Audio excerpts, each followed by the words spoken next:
Am I good?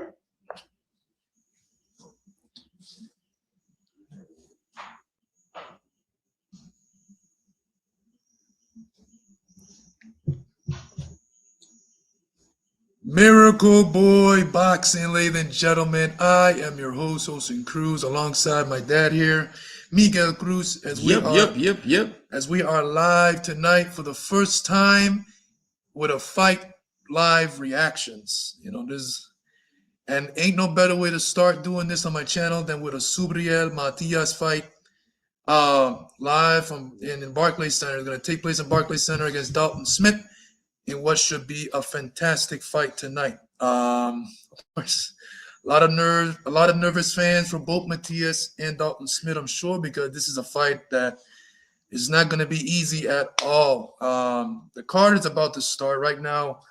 We're looking at the intro, so nothing has been showing yet besides an intro, but we are live, ladies and gentlemen. I put the link on the comments section below in case you want to hop on in here and say what you got to say. Have any questions for us? Right now, they're showing the main event, Subriel Matias versus Dalton Smith, letting us know that, of course, that's the main event tonight. Yes, it is. Yes, it is. 12 rounds, WBC junior welterweight world title fight. First title defense of Subriel Matias. Right now, they're showing what happened yesterday at the weigh-in. One of the most intense weigh-ins you'll see face-off. Subriel Matias had like 3 face-off on that stage. He faced off with Eddie Hearn, Dalton's trainer, and of course the man himself, Dalton Smith. And I said it on my social media page. With Subriel Matias, if Turkey Al-Sheikh, Mike Coppinger, Chris Algieri, Paul Malignaggi was on that stage, Subriel would have had like 7 face-offs. I agree. I totally agree. And Subriel Matias, 140 on the dot. 140 on the dot. Looks great. He's ready to go. Yep. He is ready to go. Dalton Smith came in at 139.6, if I'm not mistaken. Subriel came in, well, right at the limit where he's supposed to be at. What do you think about that fight that we were looking forward and seeing of that actually is no longer available tonight? That is Alfredo Ojo Santiago fight versus Sereno was a huge blow to the card. You know, the card is already not selling. You know, it won't be much fans in the attendance tonight. Basically, what you see right now, if you're looking at your screen, as you see Oscar Valdez and the commentators that are going to be commentating tonight, there ain't much fans tonight. But the main event between Smith and Matias should be a fantastic fight regardless of how many people are in there. But back to Ojo and Cedeno is a huge blow to the card. I was looking forward to that fight. You know, a lot of the Dominicans and fans were looking forward to that fight, and it was a bummer that it was canceled. I was like, no. Yeah, that was crazy. That was crazy. Cedeno and Ojo, what a blast. Tonight, it would have showed what a marvelous fight it would have been. I had Ojo to win, but hopefully, we never know what's going to happen in the future. I think that they're going to get it. They're going to put it back together, and they eventually are going to meet. Yeah. What do you think? I feel they're going to go back and do it again. They're gonna do that fight. They're gonna put on another card. I'm assuming that's what they're gonna do, and because it's a fight that was gonna be really exciting. 2 very good fighters, Dominican fighters. It's rarely that you see that in boxing. 2 good fighters from Dominican Republic. Of course, Ojo Santiago fights out of Fajardo, Puerto Rico. Of course. And that was the thing that they were saying into this fight, that, oh, he's not real Dominican because he lives in Puerto Rico. That was Cedeno's side. Yes. And that's crap. You know, at the end of the day, Ojo Santiago has Dominican blood and Cedeno has Dominican blood. At the end of the day, they're both Dominicans, and it would have been a tremendous fight. Stylistically, it would have been a tremendous fight. Very good high-level chess match between the 2 fighters. But no longer the co-main event. The co-main event tonight is Manny El Sensacional Rodriguez, who's making his return to the ring after a 1.5-year layoff. And he'll be taking on Fernando Diaz. Fernando Diaz is a guy that has been used as a stepping stone, unfortunately, as of late. Very good fighter when I first saw him against Yankia Rivera. I don't know if you guys remember that fight back in Madison Square Garden. Very good fight. Yankia won. But lately, Fernando Diaz he has 6 losses coming in tonight. And in those 6 losses, he's fought majority of those are against prospects. He's given them good fights, but that's what he's been used for, as a stepping stone for prospects. Manny Rodriguez is not a prospect. He's a two-time bantamweight IBF champion of the world. And after a year-long layoff, I think Fernando Diaz is an opponent. After a year-long layoff, you don't want to give Manny Rodriguez a shark right now. You want to season him up in his return. You want to get him warm up. You want to get him. You want to get that body lubricated. You want to get everything all warmed up for the division, 118-pound division. So I'm looking forward to Manny Rodriguez's return tonight, and what should be, I assume, a tremendous performance by Manny Rodriguez. So I'm looking forward to that as well. Another fight that I'm looking forward to, guys, is, to me, this takes over Ojo and Cedeño, and that is Néstor Bravo versus Pedro Campa. Ooh. And you know how we do it. Mexico versus Puerto Rico, the best rivalry in boxing. Néstor Bravo coming off a loss on the Matias Goyas card. He took a split decision loss. And Pedro Campa, last time we saw him, he was fighting Ojo Santiago, and Ojo Santiago ran him over in the first round. That blew my mind. Pedro Campa is known to be a durable fighter, and Ojo Santiago was able to connect a punch and follow up and finish him off in the first round. He took a tune-up and won it. Now he's back tonight against Néstor Bravo in what should be a fantastic fight. Both guys are flat-footed, hard punchers, similar styles, and Mexico versus Puerto Rico, and it's going to bring a lot of action. I'm looking forward to that fight. Of course, Campa, 37 fights, 25 KOs, only lost 4 times, have been down 3 times, 1 draw. He's basically the guy with all the experience here. Of course, a lot of power in his hands. And let's see, like you said, this fight seems to be going to be a mano a mano. Yes, sir. Yes, mano sir. a mano. Styles make fights in boxing, and these two guys are just going to give us a great fight. I can't picture any other way. These two guys are going to play cute. They're coming forward, and they're just going to come and throw punches. I don't know. The mic is on.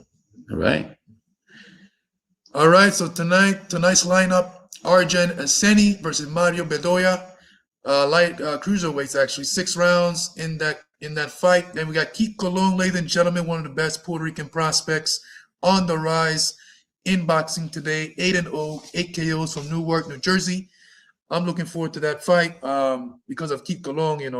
He's been impressive. He has all his win by KOs. He is patient. He takes his time. Very good counter puncher. Very good boxer puncher. And I'm looking forward to an excellent performance tonight. Right now, they have a referee in the ring. So you know what that means. When a referee is in the ring, a fight is about to start. That's right.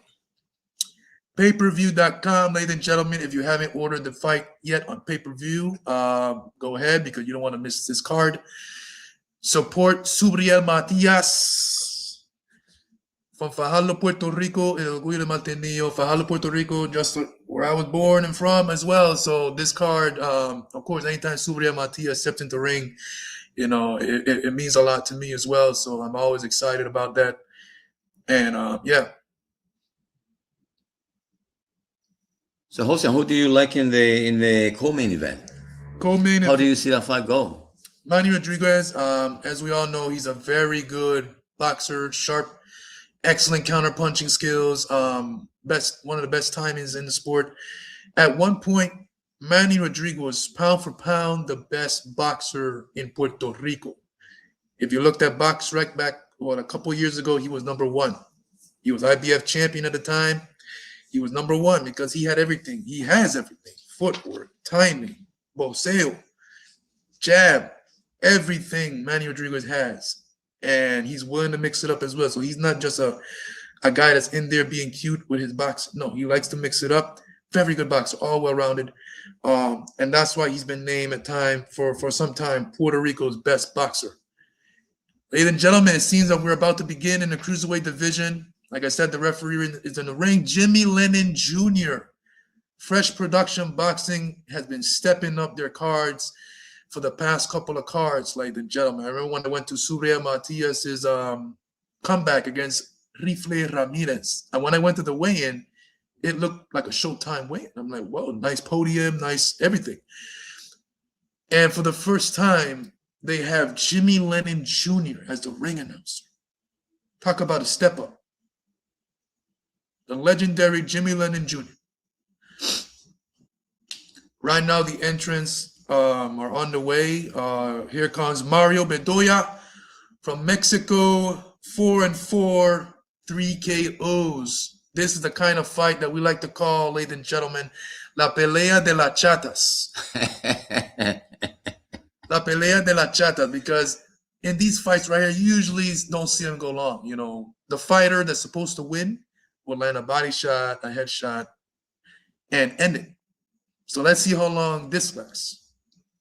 I don't expect Mario Bedoya to come in here and give Arjan Iseni 4-0, 4 KOs much of a challenge. But I always say it, boxing is the theater of the unexpected, from the famed Larry Merchant. Everyone that steps into a boxing ring with 2 hands has a chance to win a fight. So that's right. Totally you agree with that. cannot count anyone out at all. So if you're watching this fight like I am, guys, it's the first fight of the evening.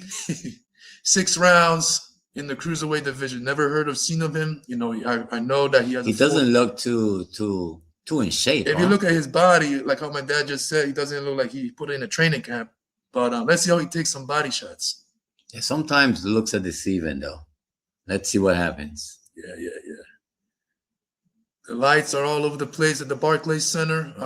As we all know, we won't expect a big crowd tonight. A good friend of mine, as you all know him, BT, I mean, I guess he has some credible source that it's going to have like around 3,500 people tonight, maybe less, maybe more.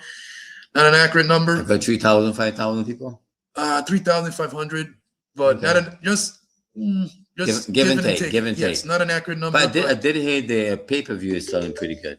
The pay-per-view is selling well. I was one of those about the pay-per-view, so you know those numbers. You know, I'm a part of it, so and I'm glad to be a part of it.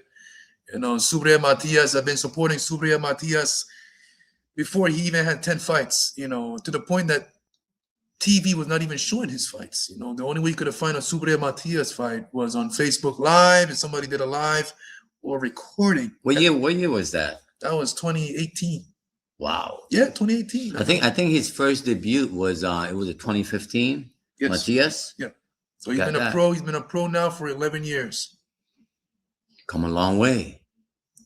So guys, you know, go to payperview.com and support the fight. Don't look for that streaming backs. Don't go for your fire stick. Support the Puerto Rican. Let's go. Let's go. Let's go. PPV.com. Even Juan Ivan Orengo, the promoter for Subriel Matias Fresh Production Boxing, said, buy the pay-per-view, please, because I know a lot of people have fire sticks and streamings and all that stuff. No. The card is not selling already. So buy the pay-per-view, support this card. Vamos PR, compre la pelea. Let's go. Support Subriel Matias and everyone is fighting on this card, man. Boxing is not an easy sport, so money's got to come from somewhere, right? And it's not only PR. I mean, all Latin. Let's support this. This is the first time. This is history, guys. History. Where you get that headband? I got it from a guy was selling it at the Subriel Matias versus Gabriel Goyas fight. It was outside of the arena as I was coming in. This guy was with a cart, and he was selling these headbands, and I had to get one. Cuánto? And I got it and went inside. So yeah, he sold it, and I should have gotten one. It do look good. Yeah, looked really, really good. So yeah, I got it from the Subriel Matias versus Goyas card. This guy looks pretty good though. Well, he is the favorite to win this fight. Arjan Iseni, 4-0, 4 KOs, hometown, State Island, New York. So he's from New York. Okay. So he looks is fighting, pretty young too. He's basically fighting in his backyard. So last time he fought was 203 days ago. Wow. Yeah, that's it's almost it's a lot of months. How much rounds though? 6. 6 rounds. Okay. Here we go, guys. The first fight is about to start. Both guys are listening to the referee's instructions, and we're gonna see how this plays out. I mean, I don't know about Mario Bedoya, but he has a tall task ahead of him, literally. I don't see past 2 rounds. 2 rounds. Let's see what happens. I know. I might be surprised. Both guys are in their 20s, 26 for Mario Bedoya, and Arjan Iseni, 23 years old, very young. Reach advantage for Mario Bedoya, 72, while Arjan has 68. That's surprising, huh? 6'3", height advantage for Arjan, and Mario has 5'10". Oh yeah, you could clearly see the height advantage. But the other guy has a hand reach. Right. Reach. Here we go. Let's see how long. Okay. This is the first time I'm seeing both these guys box. Arjan is southpaw popping that jab. Here comes Mario coming forward, trying to, he's a Mexican, so he's going to come forward and throw a lot of punches and be tough in there. So expect that, guys. But let's see how long. Let's see what he can do. You can't underestimate no one in this sport of boxing. It's a great jab. Great jab. Popping Mario with that jab out of the southpaw stance. Right hook. Left hand by Arjan, another left hand, just seeing what he does with that left hand, just testing and just keeping Mario busy. Not really throwing, big left hand, another left hand by Arjan. Arjan keeping the distance. Arjan does not want to come inside and give an advantage to Mario because he's a shorter fighter. He's going to love that. Got to keep a distance, box, counter punch, like what he's doing. Already some redness around Mario's face. Good right, good jab. Another jab to the stomach. And that's what I said, that let's see how he handles body shot, because his body structure looks like he can't take anything down. I totally agree with that. The jab is excellent job. Daniel Santiago. Great 1-2. There you go. Good jab. I like the patience of Arjan. He's taking his time. He's not really rushing anything. Because like I said, fighters like Bedoya is desperate. If they ain't got skill, they're gonna throw a home run shot and try to land a lucky punch. Nothing to lose, so he's gonna go for he's gonna swing for the fences. Mayito, middle, that's the name of his trunks. I guess that's his nickname. Could be also a Spencer too. All right, Arjani cornering Mario to the corner, landing his body shots. Here we go. Let's see what he's putting him to the test. Yep. Mario is being very cautious. No. His defense, he's keeping his hands up. He's doing what he's got to do to block these shots, but he's got to fire back. Ooh, what a nice uppercut. Beautiful uppercut by Arjan, and a big left hand, another one to the body. I think Arjan smells blood. But he's taking his time. He does not want to go in and rush anything. Straight through the guard of Mario. Another one. Left hand, right hook, body shot. This is not going to go too long. It's not going to go too long. Arjan is having fun in there, guys. Arjan is having fun in there. So it's turning out to the fight that what we expected. Arjan, using his skills, being the favorite in there, showing what he's supposed to get done, what he's supposed to do done, Mario, in that last second before the final bell, he was desperate. I don't think Mario wants anything else. He just came out forward, just throwing punches with no skill. He doesn't have any skill. No skills. No sabe boxear, pero he's trying in there, but it's just a matter of time. Arjan is going to come out. He's going to come out in the second round, and he's going to put him away. I don't see it past the second round. Big left hand straight through the guard, according to the replay. Nice left uppercut by Arjan, right up the middle. Arjan have already felt out Mario, and it's going to be over. It's going to be over. I think a body shot. I think we all can see that Mario can take a good punch upstairs. It's a matter of time. Let's see.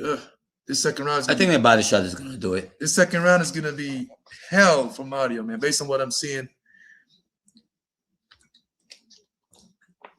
Good jab. Mario popping a jab, actually.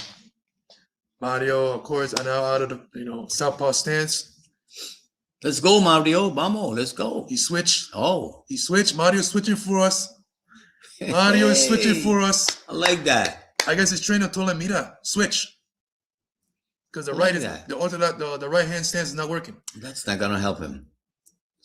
So ever since he switched, he started jabbing more. Interesting. I don't think Mario know what he's want to do here. He's Mario, all confused. He's gonna go left. He's gonna go right. And Mario's nose is all busted up, ladies and gentlemen. Yep, like I said, number 2, he's gonna go. Mario is trying. He has heart, Mexico. You know, that Mexican warrior blood is coming out, but he has no skills, no timing, no counterpunching skills to time Arjan. But Arjan, why are you timing him? Just go in there and just take him out. I think Mario's ready to go, but Arjan just. You think Arjan just want to put in a few rounds? He boxed in 203 days, if I'm not mistaken. So that's a lot of time out of the ring. But let's see what. Okay, nice 1-2 by Arjan. I think the ref is gonna stop this fight just in a few. Watch. At this point, I'll be surprised if Mario comes out for the next round. If he makes it there. If he makes it. Vamos, Mario. Good Come on, jab, man. Vamos, suelte esas manos. Vamos a ver. Come on, Mario. Give the fans a good fight. Come on, try. Good right hook to the body by Arjan. Another left hand to the body. That dropped Mario's hands. Good combo by Arjan. I think if Arjan steps on the gas, he can get him out of there, but he's not. I feel so. He's taking his time, man. Good counter left hand by Arjan. Another left hand. Ooh, headbutt. All thanks to Mario coming in. Remember, no skills, so he's just here comes Mario. Here's coming. You're right, Mario. Come on, put the pressure in. Come on. I like. At least Mario is giving Arjan some rounds here because, you know, he hasn't boxed in a minute, so he's getting a good workout in.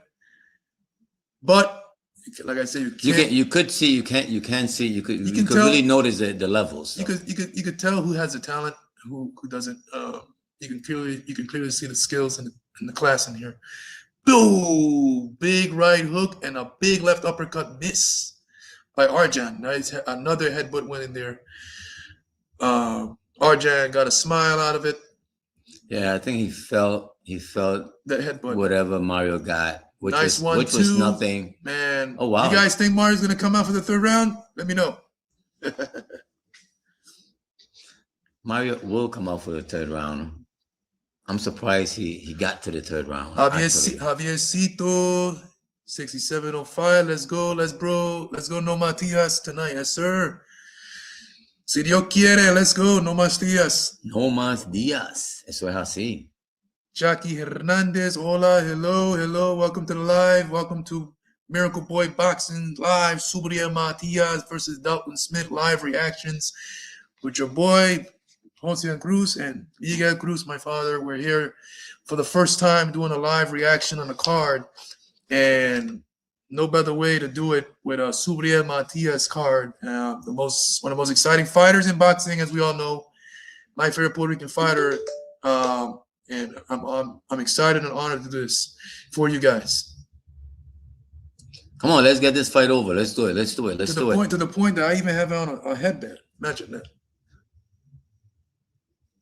Listen, what do you think? So, you think he's going to survive the third round? So first of all, Mario proved me wrong. He's out for the third round. Interesting. He's back to the right hand stance. Popping that jab. Ooh. He almost got clipped coming in. He's holding on. You know, sometimes boxers makes you laugh, and Mario. He's trying. Mario's trying. You gotta give him the props. He's trying. You just never know. Man, it takes a lot of guts to get in a boxing ring. So to see what Mario's doing, it's amazing. Not much people are going to do that. Mario's all busted up. But like I said in the beginning of this fight, he's Mexican. He's not going to give up. He's going to have a lot of heart. You're going to have to. Oh! Big left hand by Arjan. Right hook. Jose, I think this is it. He's going for it, guys. Arjan is going for it. He is smelling blood. I mean, there's been blood for about a couple rounds now. And Arjan is stepping on the gas. Come on, ref. Come on, ref. You know what time it is, ref. Come on. I'm impressed with Arjan, man. I mean, even though he doesn't have a killer in front of him, you know, you got to be impressed with his skills. Yes, it is. But he's I don't know. He should have been able to put him away already. Yeah, but Mario has toughness, man. He's tough. Well, he's a Mexican. You know how it is. Yeah. And we're gonna find out more of Mexican later on in the card tonight with Javier Cintrón and Mario got some guts. Mario got some guts. Ricardo Sandoval, Javier Cintrón versus Ricardo Sandoval, and Nestor Bravo versus Pedro Campos. So Mexico versus Puerto Rico is going to be on the card tonight. You all know how those fights are, war all the time. So speaking of Mexican war, heart, we're going to see more of that later. That's definitely fireworks again. Mexico y Puerto Rico. Yes, sir. I thought Arjan was going to go for the finish, but he I guess, I don't know. I guess he's being, he's having to show a heart here for Mario. He's not really showing killer instinct. Or is he getting tired? Which one? All that punching and work, maybe. But I doubt it. He's in really good shape. As you can see, he looks in good shape. He's 23 years old. I expect that gas tank to be A1. And just to let you know, Jose, and you probably saw it already, the great Amanda Serrano is in the house. The Nobody, 92, Miracle Boy, are you disappointed that Henry Cedeno versus Ojo Santiago was canceled? Man, when I heard about that fight, of course, I was bummed out because, Mario is really... Mario, I'm going to get back to you on that question. Mario, out of nowhere, just came out with a burst of energy, and he was just throwing, even though it was not with skill, but he was showing something. Keith Cologne in the dressing room showing his pad work, warming up before he comes out to fight Alberto Guera. So yeah, back to your question. Ojo Santiago versus Henry Cedeno was one of the best fights on the card, if not the best. Of course, we're all here for Subriel Matias, but there was a lot of hype surrounding that fight. Ain't real Dominican. I disagree. He is, even though he lives in Fajardo. Stylistically, it would have been a really good chess match because two guys are very good counter punchers, good boxers. And it's rare that you see two very good top 10 Dominican fighters go at it. Oh, yeah, definitely. And Ojo said that he doesn't like to fight his kind, but he'll fight this one because he's been talking a lot of crap as well. So, but the MRI results came out negative for Cedeno. That was the reason why the fight was canceled, because we all was wondering why the hell was it canceled. That was a hell of a fight. A lot of the Dominicans bought tickets, I'm sure. There was a lot of Dominicans in New York. And I'm sure they were pissed off. And even not only Dominican fans, but boxing fans in general, the Puerto Ricans, the African American, everyone were looking forward to this fight, and it got canceled. So it was a big blow to the card. What I feel is that when Mario is not coming out, it's over, guys. I want to believe they're going into the 5th round, and I think they were going to is it the 4th or the 5th? I want to believe it's the 5th, going into the 5th. Arjan Iseni got the TKO win.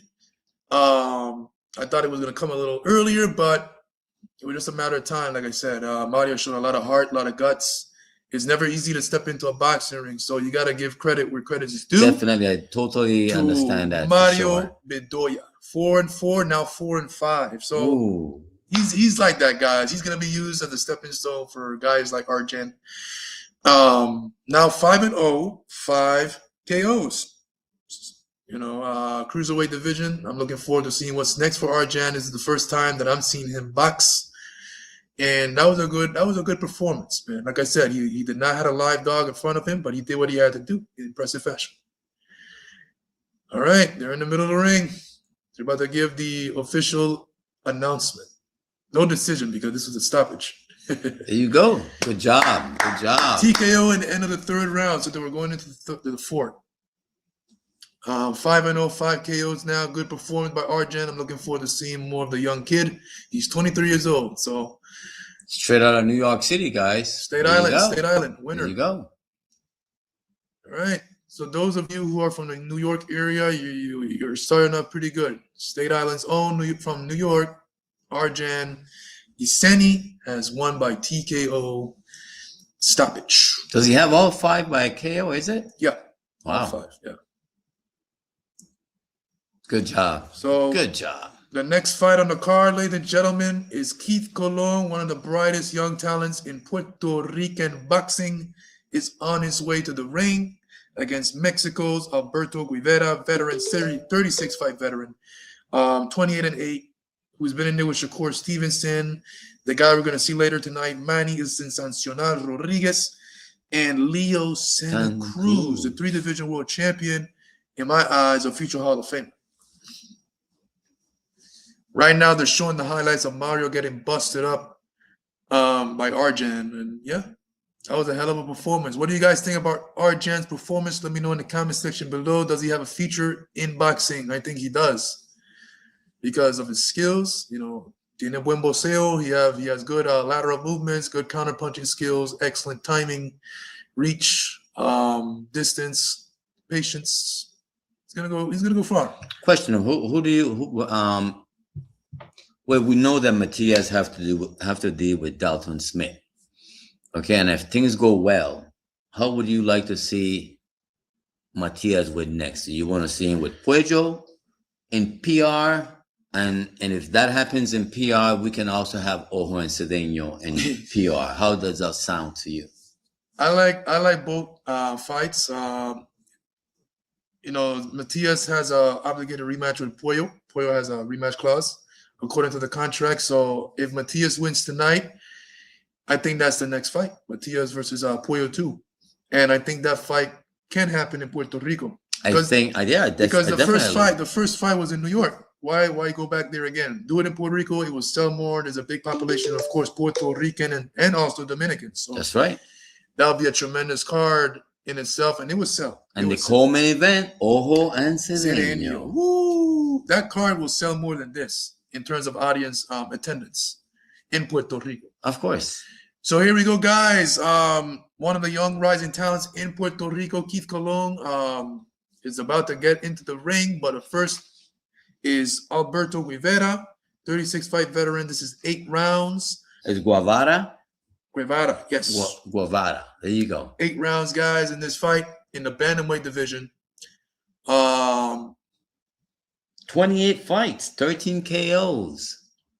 Yep. Oh, he's been around. He's 36, been around. 36. Big, huge step up in terms of experience for Keith Cologne, because Keith Cologne only has 8 fights. He's won all 8 by KOs, and he's fighting a guy with 36 fights. It's a lot of fights compared to 8 fights alone. But Keith Cologne is very talented. Don't let the 8 fights fool you. Keith Cologne he has patience, he has timing, punching power, and he's, like I said, he's one of the youngest, brightest Puerto Rican talents in the sport of boxing today. Out of Newark, New Jersey. Keith Cologne. Yeah, his Keith Cologne career started in 2024 to present. His debut was actually July 6th of 2024. Keith Cologne. It's a baby. Watch him right there. Coming out, guys. If you're watching the card, I'm sure you can see it. Eso es boricua. Vamos para allá. You can see it on the screen. Keith Cologne making his way to the ring. Nice outfit for Keith Cologne. Puerto Rican flags in the background. Keith Cologne coming out, very confident, soaking it in. Like he knows he's fighting in front of a big Puerto Rican crowd. Of course, like I said, not much people tonight, but majority of the fans are Puerto Ricans. So he understands that, he acknowledges that, and he is soaking it all in. I wanna be honest with you. This is the first time I'm seeing Keith Cologne. Oh, you're in for a treat, right, guys? I'm impressed with 8-8, 100% KO ratio, and I want to see what he has. I mean, this is where it all begins. So as Keith Cologne steps into the ring, we're going to answer this question. What do you guys think about the glove situation, mind games? Man, it's all BS.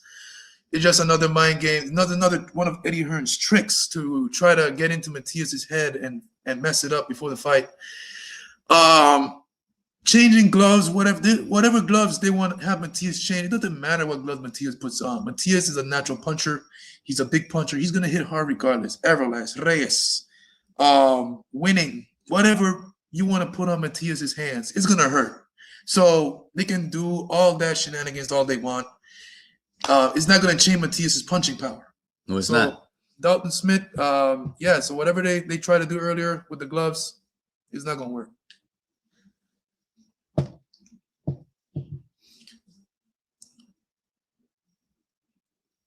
Oh, we're going into the main event, right? New York en la casa. Arthur McCarthy Jr., guys, is the referee, one of the greatest referees in the history of New York refereeing. He's been around, man. A lot of Cotto fights he's refereed. The classic electrifying Miguel Cotto versus Zab Judah card that took place in Madison Square Garden in New York. One of the best fights at the Garden.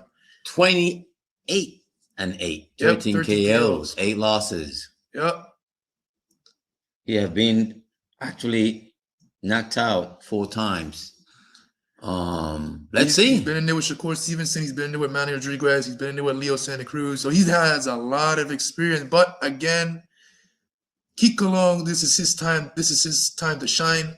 This is a fight for him. I expect Keith Cologne to really dominate Guevara regardless of the experience, because Keith Cologne is a phenom. He is the future of this Puerto Rican boxing, guys. 8-0 AKOs, as you see it on your screen.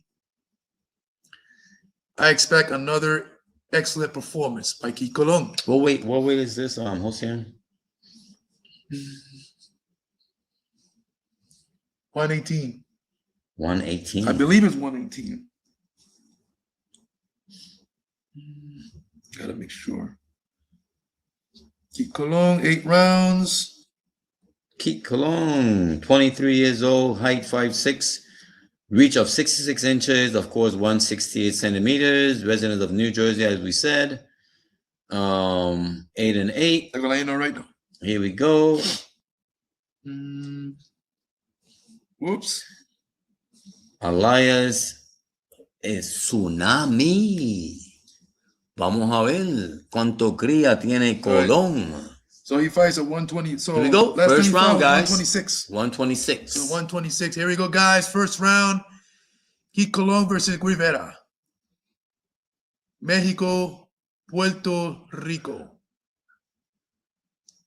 As we all know, guys, the biggest rivalry in boxing. Now, I don't expect much out of this fight. I mean, Keith Cologne, this is his fight to win. I mean, he has the talent. He's a better boxer than Guevara, even though Guevara has the much bigger experience here. But Keith Cologne gotta stay grounded, stay focused. But you're gonna see what I'm talking about. You're gonna see the patience. You're gonna see the timing. You're gonna see the the maturity for having 8 fights only in his pro career. Okay. Do you know anything about his amateur career? Amateur career, no, not really. I mean, he has over 100 fights, if I'm not mistaken. But he has a pretty good amateur background based on last thing I read. But in terms of pro experience, he's been showing pretty good qualities in the ring so far. I like what I see, though. I like what I see.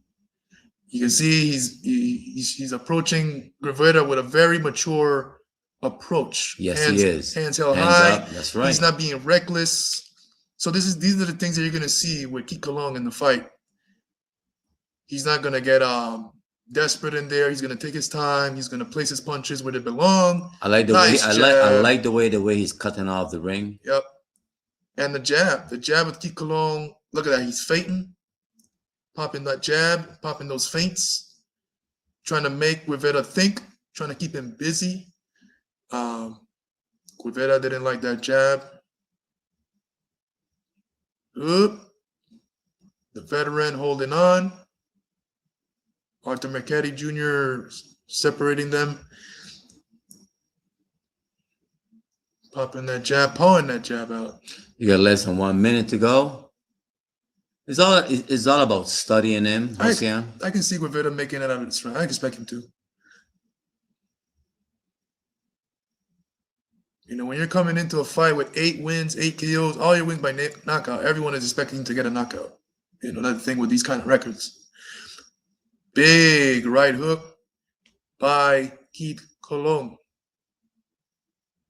Nice jab to the stomach by Keith Cologne. Keith Cologne is stabbing that stomach with that jab repeatedly. Looks pretty swift. I like that. All throughout the round. Another jab. Ooh, good counter. Right hook. Left hook by Keith Cologne. As Guevara was coming in, Guevara stepped away from that jab. Jab by Keith Cologne to the face. Good dominant round by Keith Cologne. Cologne with his looks boxing, pretty impressive. I like that. jab. Taking his time. A lot of jabs were thrown in this fight, in this round. Jabs to the stomach, jabs to the face. Good counter right hands, counter left hooks. Easy round for Keith Cologne. Trainer giving Keith Cologne instructions. Haven't seen that ref in forever. Yeah. He's been man. I'm surprised he hasn't retired yet. He's been around a long time. Like I was saying, he refereed one of the best fights I saw at the Garden. Not in person, but on TV. Cotto, Judah. And that was an electrifying fight. Classic fight. And he refereed that fight. And he refereed a lot of Cotto fights as well. Cotto Foreman. I think he refereed Danny Garcia versus Zab Judah. So, one of the true veterans in the sport. Oh, yeah.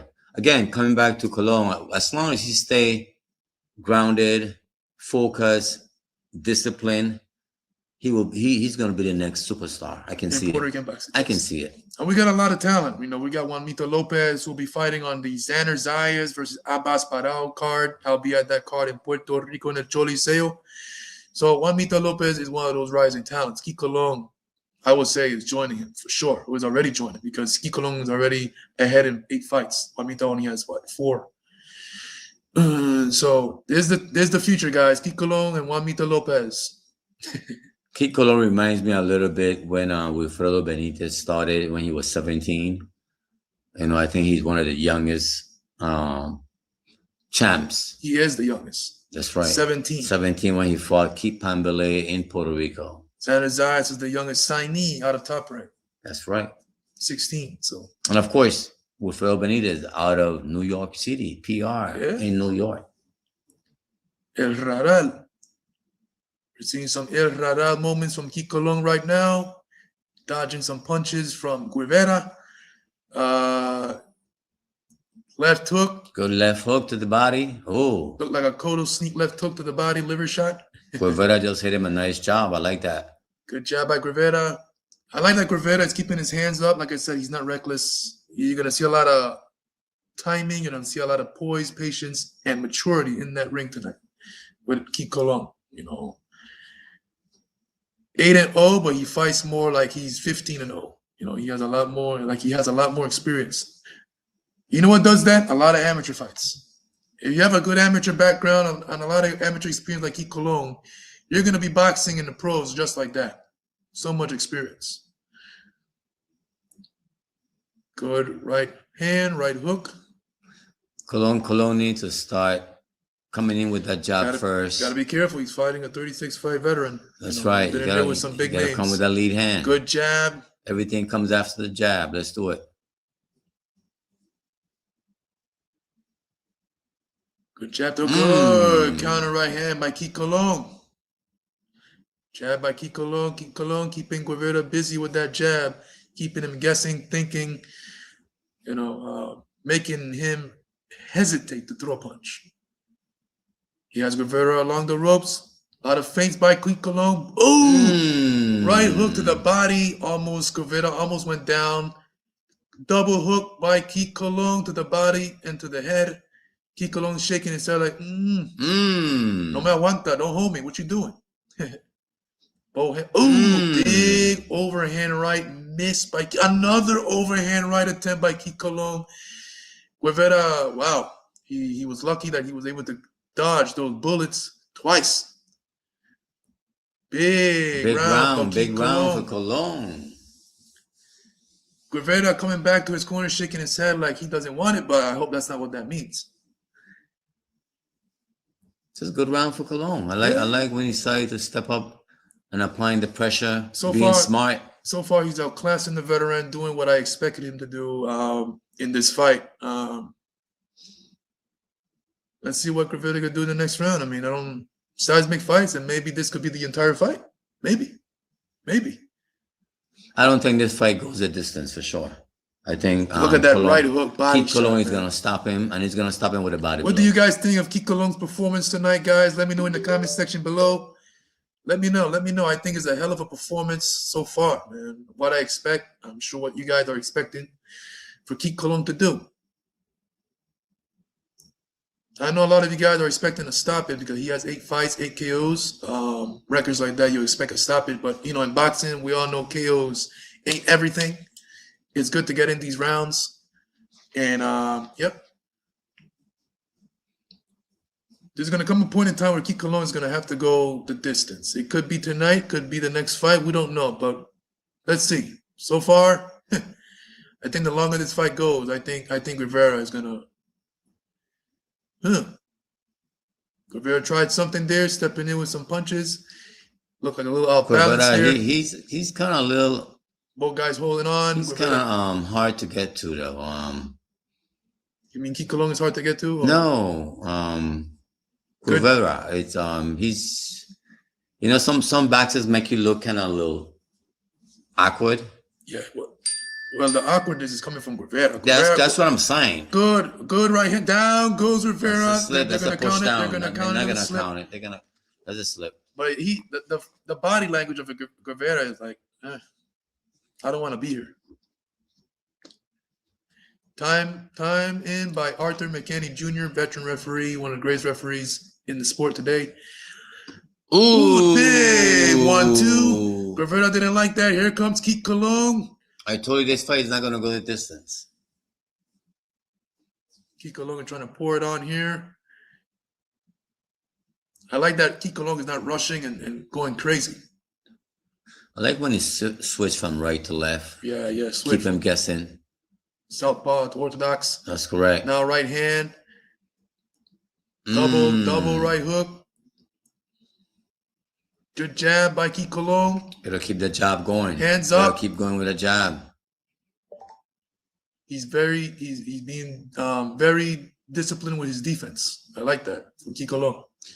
I like Keith Cologne flexibility. See how low he gets down? Yeah. He crouches down, crouches up when he needs to.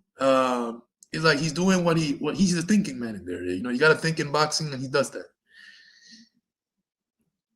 Nice cutting off the ring, like how you said earlier. He's cutting off the ring. Keeping the pressure. A lot of feints, nice. By Keith Cologne. Guevara backing up, not doing much, just backing up. There you go. I like the lead. I like the lead right. Double jab by Guevara. He just popping that jab out Guevara. Boom, not boom. doing anything. Big body shot by Keith Cologne. Backs away Guevara. Keith Cologne with the defense and offense. We got 20-something seconds to go in this last part of the round. Come on, Cologne. That's something you want to see in an athlete. Defense and offense. Keith Cologne has that. Keith Cologne, man, has been trying to measure that right hand. And anytime he throws it with bad intentions, and Guevara gets out of the way again from that overhand right.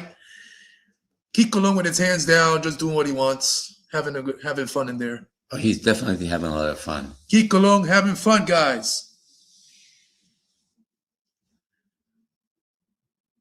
Changing it up a little bit, Josian. Who do you want to see Amanda Serrano with next? So Amanda Serrano, I want to see her in there with Alicia Baumgart. That's my favorite fight in women's boxing at 100. It's not going to be at 126 pounds. It's got to be 130 pounds. Baumgart fights at 130, and that's no problem for Amanda Serrano. Amanda Serrano is not only the queen, the featherweight queen, but she's the queen of jumping weight classes and fighting you there comfortably. She's fought from 122 all the way up to 147. She's a 7-division world champion, and even at this stage of her career at 37, she can go up a weight class. She just came down from 135 fighting Katie Taylor. That's right. So down to 126 to defend her unified title. But Amanda Serrano versus Alicia Baumgart or Tiara Brown is another fight that I would like to see. And speaking of Amanda Serrano, she's actually in attendance. She is at the Barclays Center to support Subriel Matias tonight against Dalton Smith. So the legend is in the house.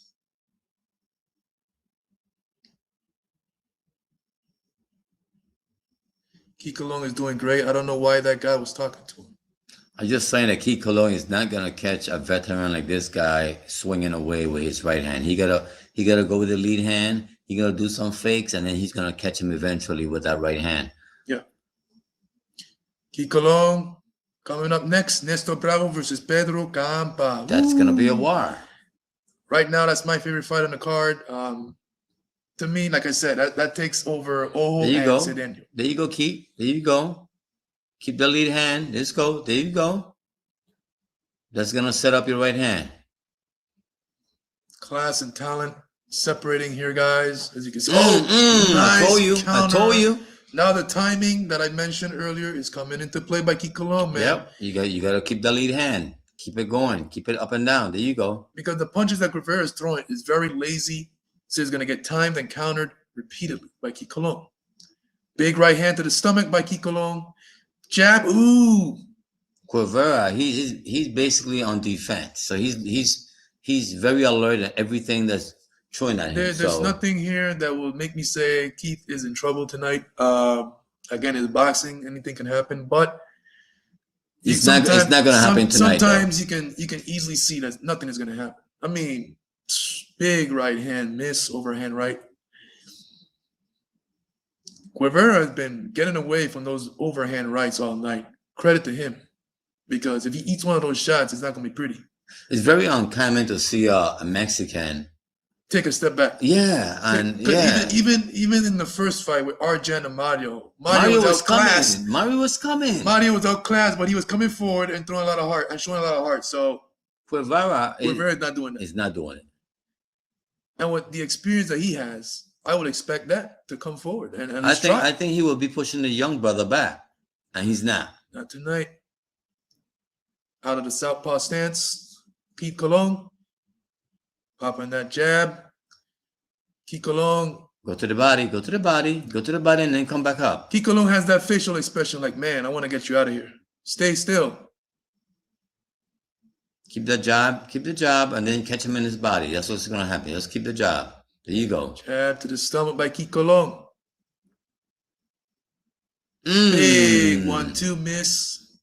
Another overhand right miss. I want the referee to tell him to stop holding so much. Let's see what happens. Let's see if Guera comes out. Well, he haven't got hurt.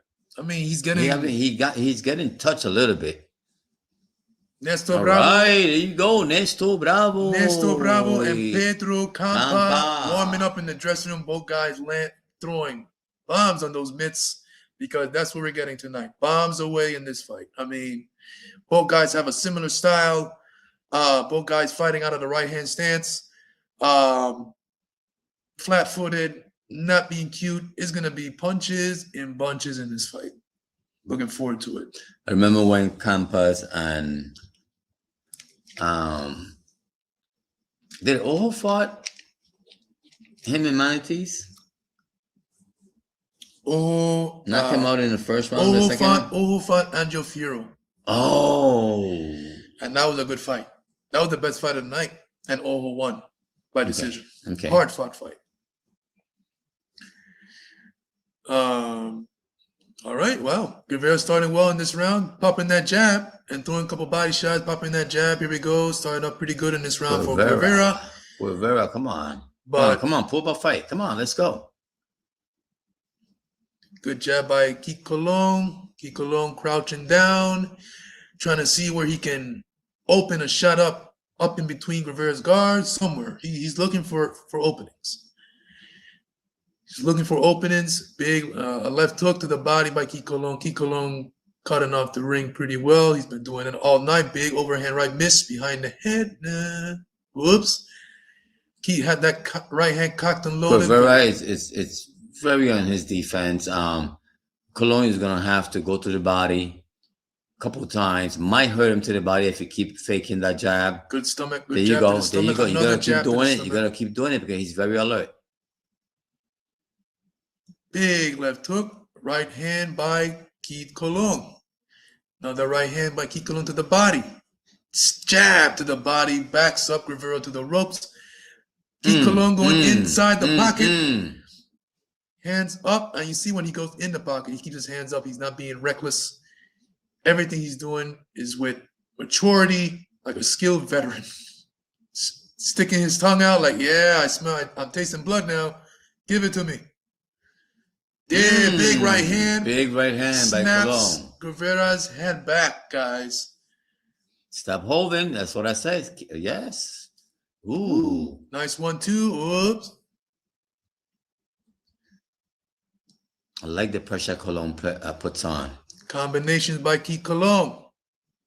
You just keep walking you down. Keep Cologne walking you just sticking down. that There you jab go. out, double, nice. Oh, down, good, nope. That's Guevara's exhausted, guys. He's down because of exhaustion. Was not a knockdown. He's tired. He's looking like Jake Paul here. He's looking like Jake Paul here, guys. Guevara's looking like Jake Paul. He's exhausted. He's tired. Anytime Keith Cologne gets close, he goes down due to exhaustion. Come on, go to the body. Go to the body. Go to the body. Nice attempt to the body by Keith Cologne. Big overhand right hook. Missed. Keith Cologne. Ooh, nice body shot by Keith Cologne. Guevara, hey, that's that Mexican coming in. He's showing that toughness. Nice body shot. Oh, yeah. He went down. He went in his knee. Knockdown. He went in his knee. Down goes Guevara on his knee. On a body shot. Yep. Like how you said, Hossein, he is tired. He is tired. He's tired. You know, that's part of, and that's Keith Cologne, man. That's part of him getting those KOs in a row. He brings pressure. Body shot. Down goes Guevara off a right uppercut up the middle. I think we're gonna see the towel. Right uppercut up the middle by Keith Cologne. Down goes Guevara from a body shot behind of that. That's it. I think the round finish. Oh wow! I think the round finish. Yeah, the round finish. Saved by the belt. I don't think he's coming out. I don't think he's coming out. They shouldn't. You guys think Rivera's gonna come out? Let me know in the comment sections.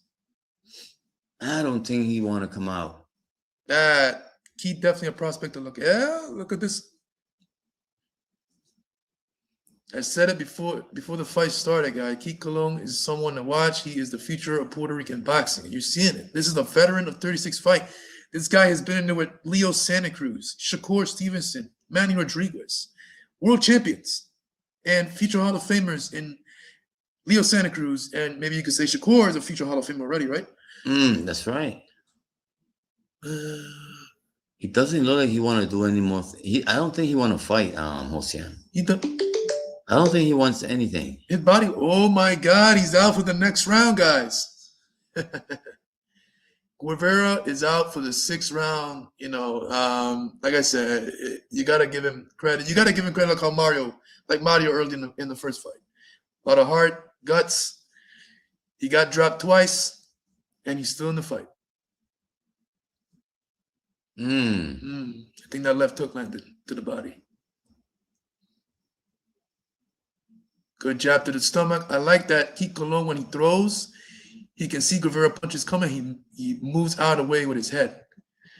Really? He didn't hit him that low. Come on. So Alberto Metro Guevara is looking for a way out of here. I mean, that body shot wasn't even all that hard. I mean, low is low, but it didn't touch him like that.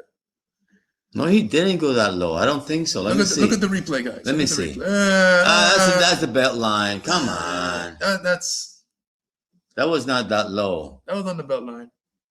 And it's gonna hurt regardless because Keith Cologne, you know, he's throwing hard body shots.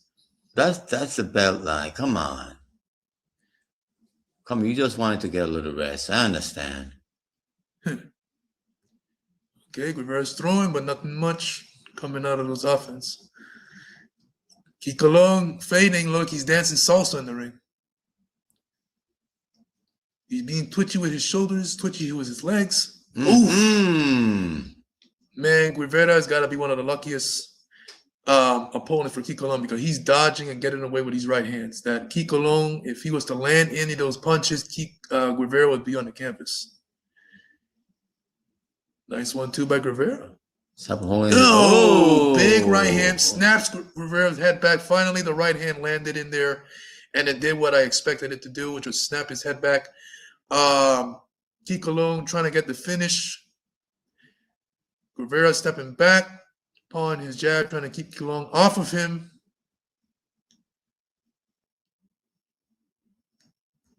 I just feel he needs to come in with a jab. Left hook to the body by Keith Cologne. Keith Cologne just stalking. Big left hook to the body by Keith Cologne.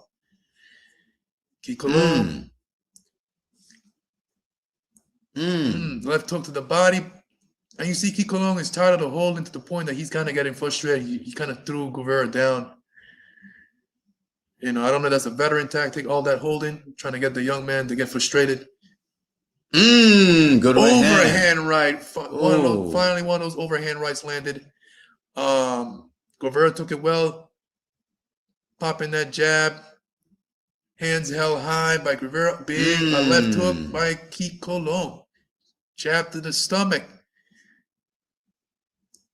Combination, down goes Guevara. They're gonna call it off. You know, in fights like this, you gotta call it off, man. Guevara is not even a close fight. He's getting dropped. He don't want no more. This is his third time down.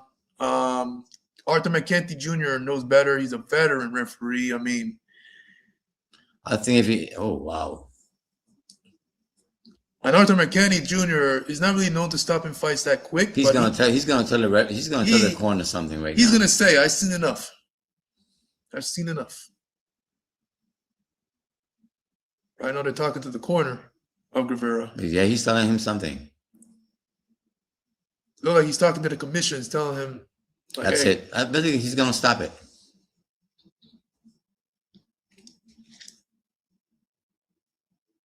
He really doesn't want to fight Hossein. Just by his body language says it.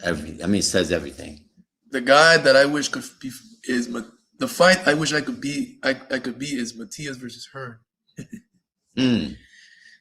Matias versus Eddie Hearn, right? I mean, hey, we had it at the face-off at the weigh-in yesterday when Matias faced off with Eddie Hearn.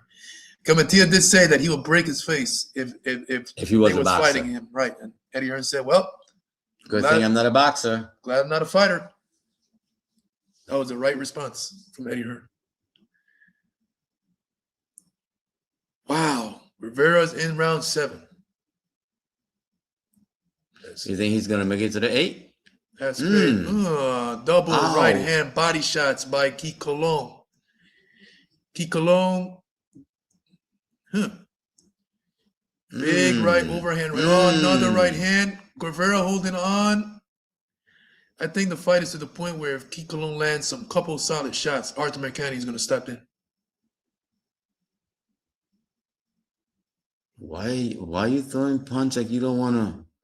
You have no kind of pop in his punch. It's a matter of time. I mean,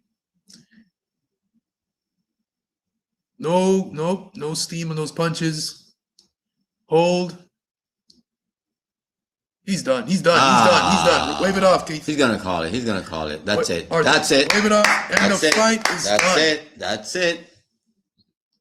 Cologne is like, Diablo. Por fin. Finally. And Cologne is not even breathing hard, man. And all those punches he threw, hard he worked in the ring, in the fight, he's not even breathing hard. He's in tremendous shape. It's like he was on the beach in Puerto Rico, just relaxed. Look at his face. Look at that. Look, not even breathing heavy. Amazing. 9-9. 9-0, 9 straight KOs. I mean, what a performance by Cologne. Now you guys saw what I said. I mean, if you've been seeing Cologne fight, you already know what I'm talking about. The skills, they say skills pays the bills, and Cologne has it. I like the way they're bringing him up. They're stepping him up slowly but surely. Yeah, they're going to be feeding him veterans like Guevara. You know, even though Cologne now has 8-9 wins, they're going to be giving him like Guevara, like veterans, like a little bit over the hill, just to give him that experience and put him in. And that's a good thing. Yeah. That's a very good thing. Put them on his resume. Oh yeah. The arena is kind of dark from our view. I mean, when the spotlights are swinging around there, you can see the crowd, which ain't much, and it's gonna be like that throughout the night. I mean, there ain't gonna be much in attendance. You know, the ticket sales weren't doing too good, and we all know that, but it's not going to stop Matias and Dalton Smith from beating the hell out of each other tonight. You know, that's going to be what we're here for. A great fight. El orgullo de Maternillo, Subriel Matias. Diaz. Replay, Arthur McKenty waving it off, guys. Newark, stand up. New Jersey in the house. Cologne gets a win, 9-0. So, Boricua. 9 KOs. Puerto Rican prodigy. Look at that big Puerto Rican flag, Come on, guys. wave that in the flag. ring. Wave that flag. As we all know, that Subriel Matias is going to bring a big flag just like that later on in the main event against Dalton Smith. The next fight, guys, is Nestor Bravo versus Pedro Campa. 10 rounds in this fight. Looking forward to it. Nestor Bravo, last time he fought, it was at the card that I was at against Matias and Goyas. He lost by split decision to Sholisani Nandongini. Very hard name to pronounce. African fighter. Split decision. Nestor Bravo lost that fight very competitively. So he's coming off of this loss into this fight. Well, Pedro Campa is coming off a win in 2 rounds with a tune-up. He didn't have a killer in front of him. So with a tune-up, now he's going to have a live dog in front of him in Nestor Bravo. So we're going to see what happens. 10 rounds. Nestor Bravo is 23-1, 16 KOs. Pedro Campa 37-4 with 25 KOs and a draw. So I'm looking forward to it. Mexico versus Puerto Rico. Who else is watching the fight live on pay-per-view, guys? Let me know in the comment section below who has bought the pay-per-view and is watching this card just like we are watching it, guys, with you and giving live reactions. Who do you like in this fight that's coming up? I'll be honest, man. This is a hard fight for Nestor Bravo and Pedro Campa as well. But because I feel that Pedro Campa can take a better shot, Nestor Bravo has shown a shaky chin. And when it gets to a firefight, which it will be, I think Campa is going to hold it. He's going to be able to take the shots better. Again, that can be proven wrong because Ojo was able to follow up and really get Pedro Campa out of it in the first round. That's what I was saying. The Pedro Campa was the one that Ojo knocked out. That was in Manatee, right? Or was it in? That was in Bayamon. In Bayamon. That was the comeback for Subriel Matias versus Rafael Ramirez. Okay. That was Matias coming off the power loss, and that was the first fight back. And that was the co-main event on that card. So Ojo surprised the hell out of me and everyone else, knocking Pedro Campa out in that first round. I was expecting a war, but man, that not even close. Cologne, guys, stepping out of the ring, leaving the arena, saying hi to the fans, taking pictures.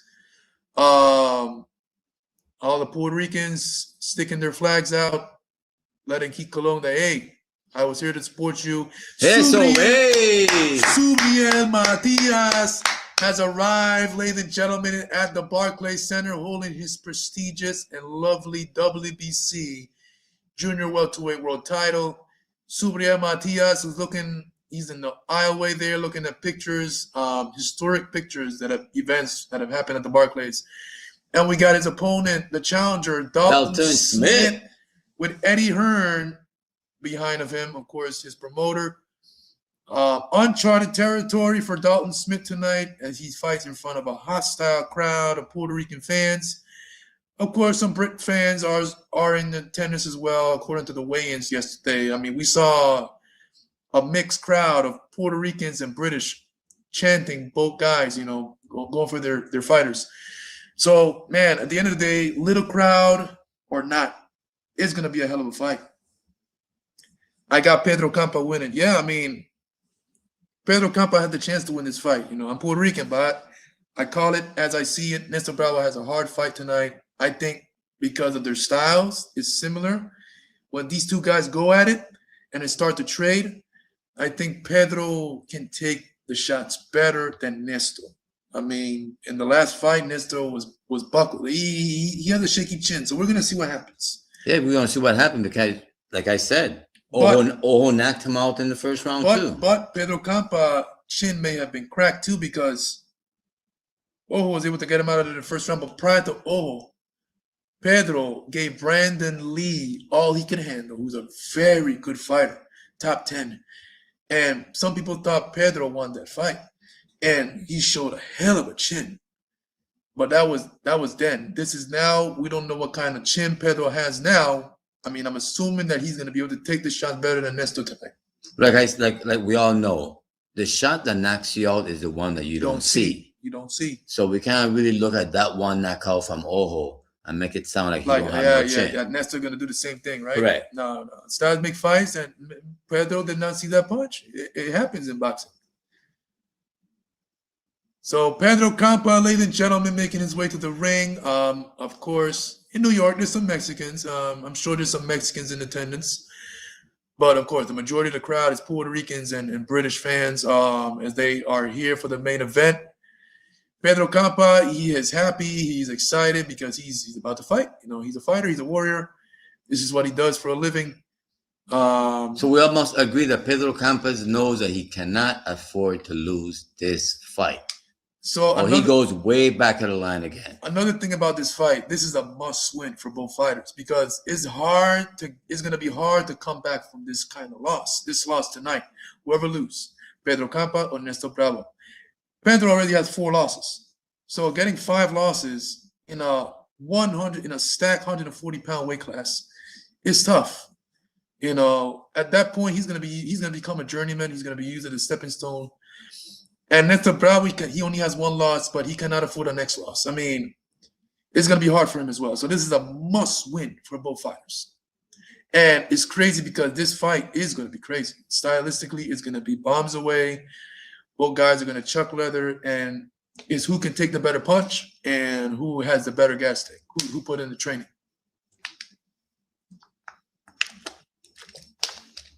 Yeah, Pedro is already 33 years old. That's basically on his top of his prime. So let's see what he does. He's 5'9". In height, he has a 67-inch reach.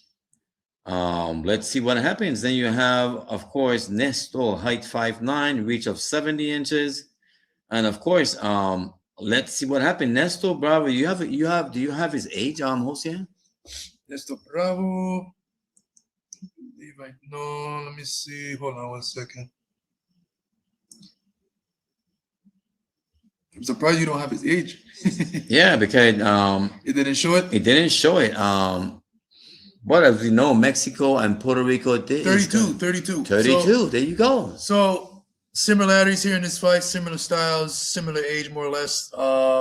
Similar situation for both guys. Both guys must win. Of course, only one can come out a winner unless both guys get a draw, which is highly unlikely, rare. But I don't expect that, man. I expect this fight to not go to distance. This fight's going to end by KO. Who do you pick?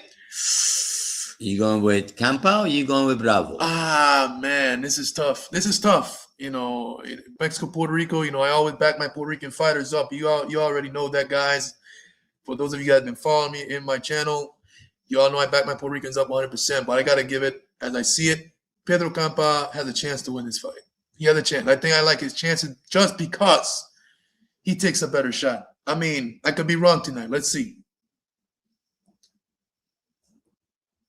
And both of them are promoted by Fresh Production. Yes, sir. Yeah. Big referee, Shada Murdoch.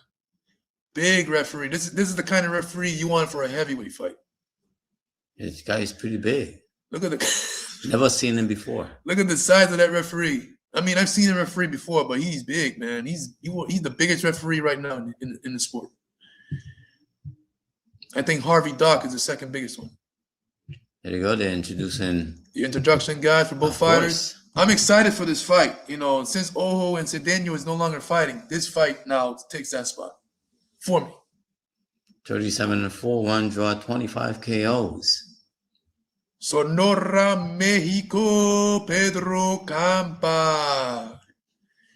The veteran Pedro Campa, who was in the ring with Teofimo Lopez a couple of years ago, gave him a good fight. Got stopped in the 7th round by Teofimo, but gave a good account of himself.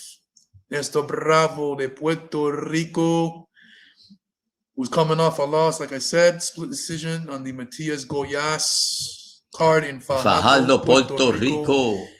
De Arecibo, Puerto Rico, 23-1, 16 KOs, 315 days last time he fought.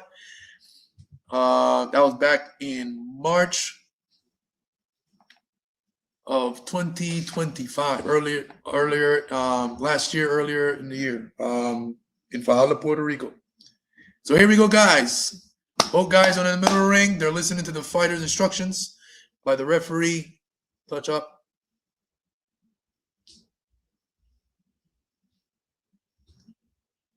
I expect a banger first round. I mean, these two guys, I don't think they'll have a feel-out process. And if it do, it's not going to last long. I'm going to go with Bravo in this one, Jose. All you guys see this fight, man. This fight's going to be crazy.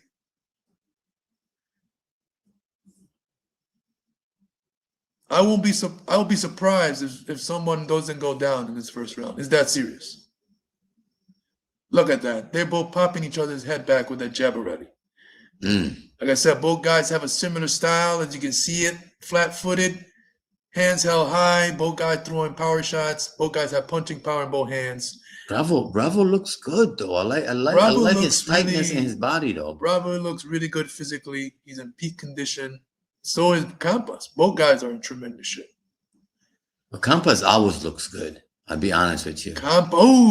Both guys letting go their artillery a little bit early. Pedro, Nestor Bravo with a little combination there. Nothing really landed. But that jab of Nestor Bravo, nice combination off that jab by Nestor Bravo. Mix it up to the head and to the body. I like the way Bravo, he's pretty tight. Both arms close to his body, taking his time. I think last time I saw him, he didn't look like that. Pedro Campa, but yeah, you're talking about the old fight, right? Or you talking? Yeah, I'm talking about the. Oh, you're talking about Nestor Bravo. That's correct. Right, Nestor Bravo. Remember, that fight was competitive. Yes, he got dropped and he got outboxed, but it was competitive. But remember, stylistic fight. Pedro Campa doesn't have the style that Iseni did, the African fighter that beat him. These two guys, to me, are tailor-made for each other. They give the fans a really good fight. Big left hook by Nestor Bravo. Pedro Campa blocked the right hand, has his gloves up. Both guys are holding. Referee has to come in and break them. Big referee, the kind of referee that you need for a heavyweight fight. Swing and a miss. At Pedro, big left hook. Both guys swinging and missing. Big, big. He got hurt. He got hurt. That's it. Remember what I tell you? How is Pedro Campa's chin right now after overhurt it? Some guys don't recover from those kind of KOs, losses. Pedro Campa has been known to be a very durable fighter, but he hasn't really been the same since the old fight. Vamos, Bravo. Let's go. And Pedro and Nestor Bravo, with the power, he has the power to hurt him. That's the thing too. So he has a chance here. We'll see. Both guys have a chance to hurt each other in this fight. Nestor Bravo got to be careful. Big right hand. 1-2, 1-2. Campa is getting touched too often.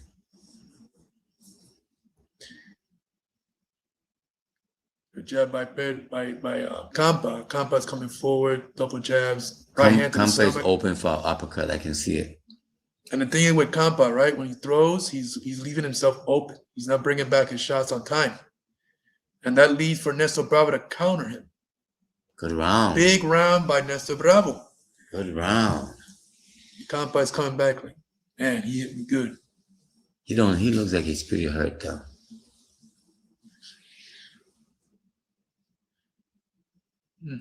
I wonder what adjustment he can make, because both guys have a similar style. They're not there to be cute. They're there to hit each other, stand in the pocket, trade shots, flat-footed.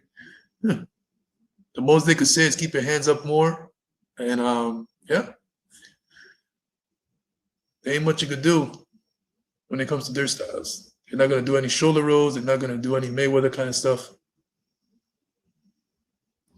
Big counter left hook, as you guys can see in the replay. Nestor Bravo letting go his artillery here in the beginning, in the first round.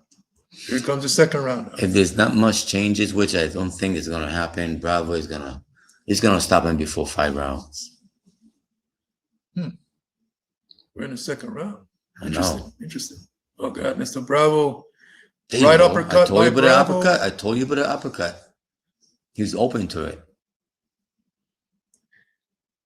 Again, Bravo got to be careful. He cannot get too careless, because Pedro Campa is dangerous. He has power, Mexican, he's tough. And like most Mexican fighters, you gotta use a bat to beat them. They're not gonna go away that easy. Big left hook by Bravo. Double jab by Bravo off that left hook. Nice 1-2 by Bravo. See, Bravo is taking it. Bravo is taking his time. Big right hand by Campa. Bravo behind the head. Easy, referee. Big right. It looks like Pedro Campa is taking the shots better now, but he's eating those shots. He's eating those shots.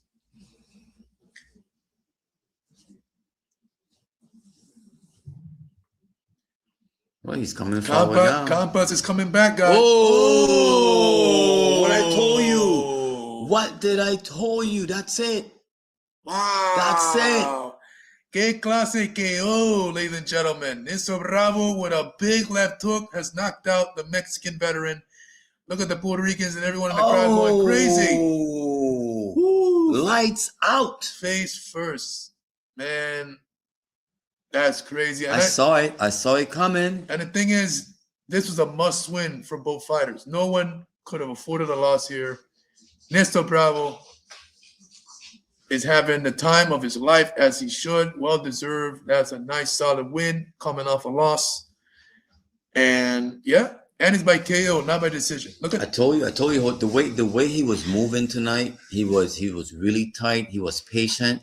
And anytime he attacked, he hurt him with both hands, left and right. And I saw this coming. I saw it. New here, but I really enjoy your channel. Props to you too. Thank you, sir. Thank you. Oeo. Interesting names, sir. But appreciate you for tuning in, guys. Sir, this is our live chat stream. This Subriel Matias versus Dalton Smith. This is the first time ever doing check the this on the replay. channel. Check this replay. Oh, big left hook. What a KO shot. Face. Wow. I must say, Josean, that this is it for Campa. Yeah, Campa, he needs to retire. This is it. I think this is the end of his journey.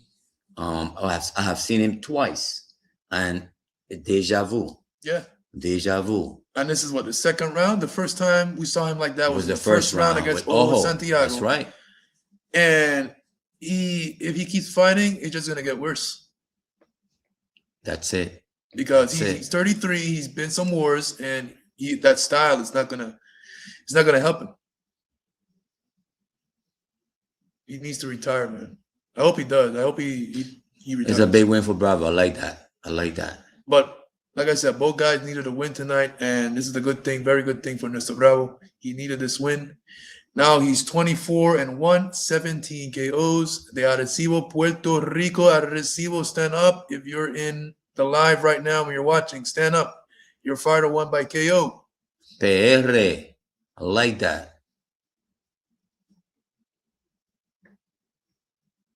This is a good way to start. We got two Puerto Ricans fight back-to-back and 2 wins. And 2 excellent performances. Cologne with a dazzling display of boxing, and Néstor Bravo with a sensational KO win. Coming off that loss in Fajardo, Puerto Rico by split decision. So it's a good bounce back win.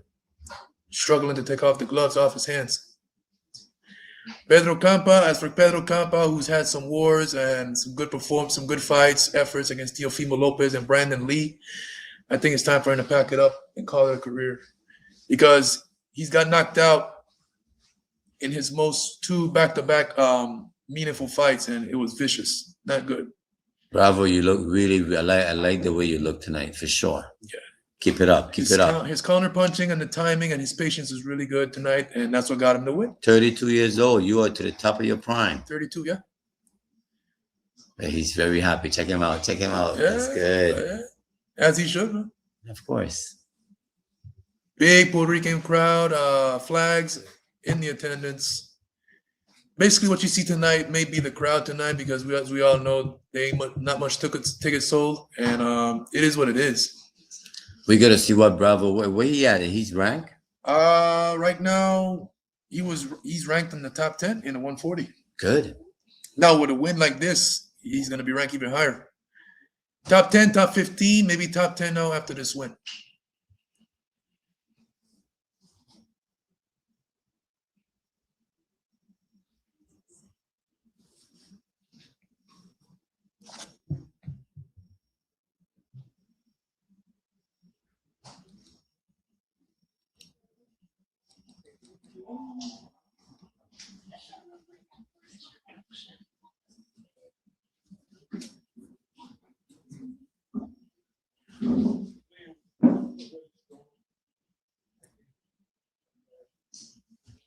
Watching the interview, guys, with Néstor Bravo. They're showing that sensational KO from Néstor Bravo. Diablo. Sad to see Campas go down like what that. Are you doing with your hand so low? Oh my God. Didn't even attempt to bring it back. Diablo. At least we know he's okay. Yeah.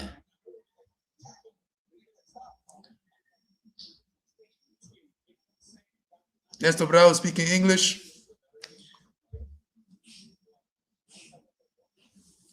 His English is really good.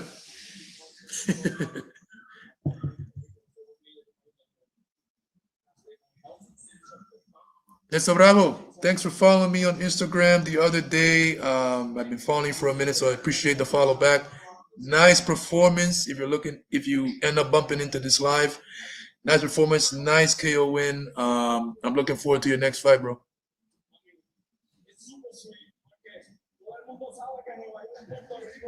Nueva York, Puerto Rico. That's what Néstor Bravo. That's what Néstor Bravo just said.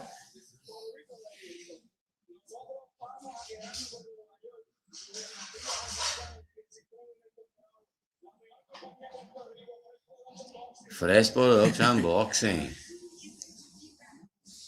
The best promoter in Puerto Rico right now, Juan Iván Rengo, Fresh Production Boxing. You know, Subriel Matias says it. Now Néstor Bravo says it proudly.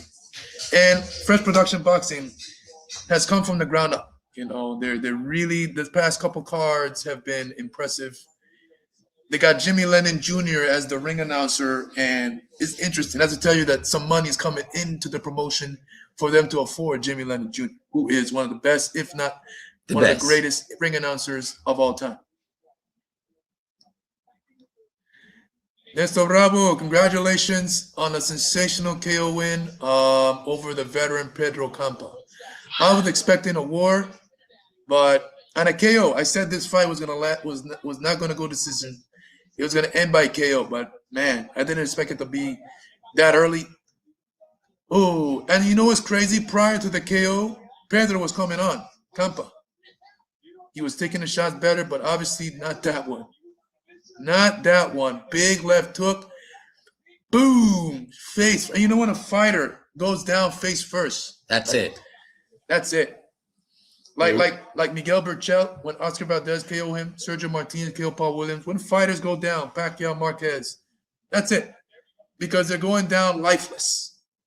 They're going down lifeless. They're not even trying to hold themselves together or try to brace for the impact. They're just going down. Lights out. So we'll keep the volume on this. Nothing.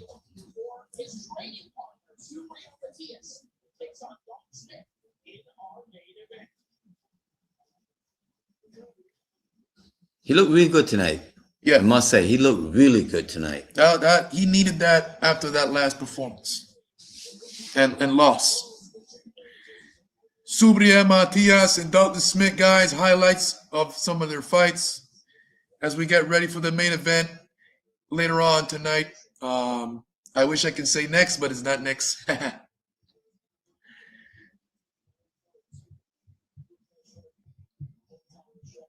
Main event, guys. What do you guys think of the main event? I think it's going to be a fantastic fight. I think for Matias fans, including myself, it's going to have a lot of turbulence. Earlier on for Subriel Matias, I can see Subriel Matias eating some shots, man, from Dalton Smith, right uppercut, counter right hands, left hooks. But I can see Matias in the mid-rounds closing that gap and getting and catching Dalton Smith. And the question is, like the number one question, does Dalton Smith What will Dalton Smith do when it gets tough? Does he have what it takes? Does he have heart? Will he fold? All that will be answered tonight. So we all know Subriel has what it takes. He has a lot of heart. He's a friggin' tank of a Puerto Rican fighter. Subriel Matias in the locker room, ladies and gentlemen, saying hi to the camera. He's happy, relaxed. Family and friends are around him in the locker room.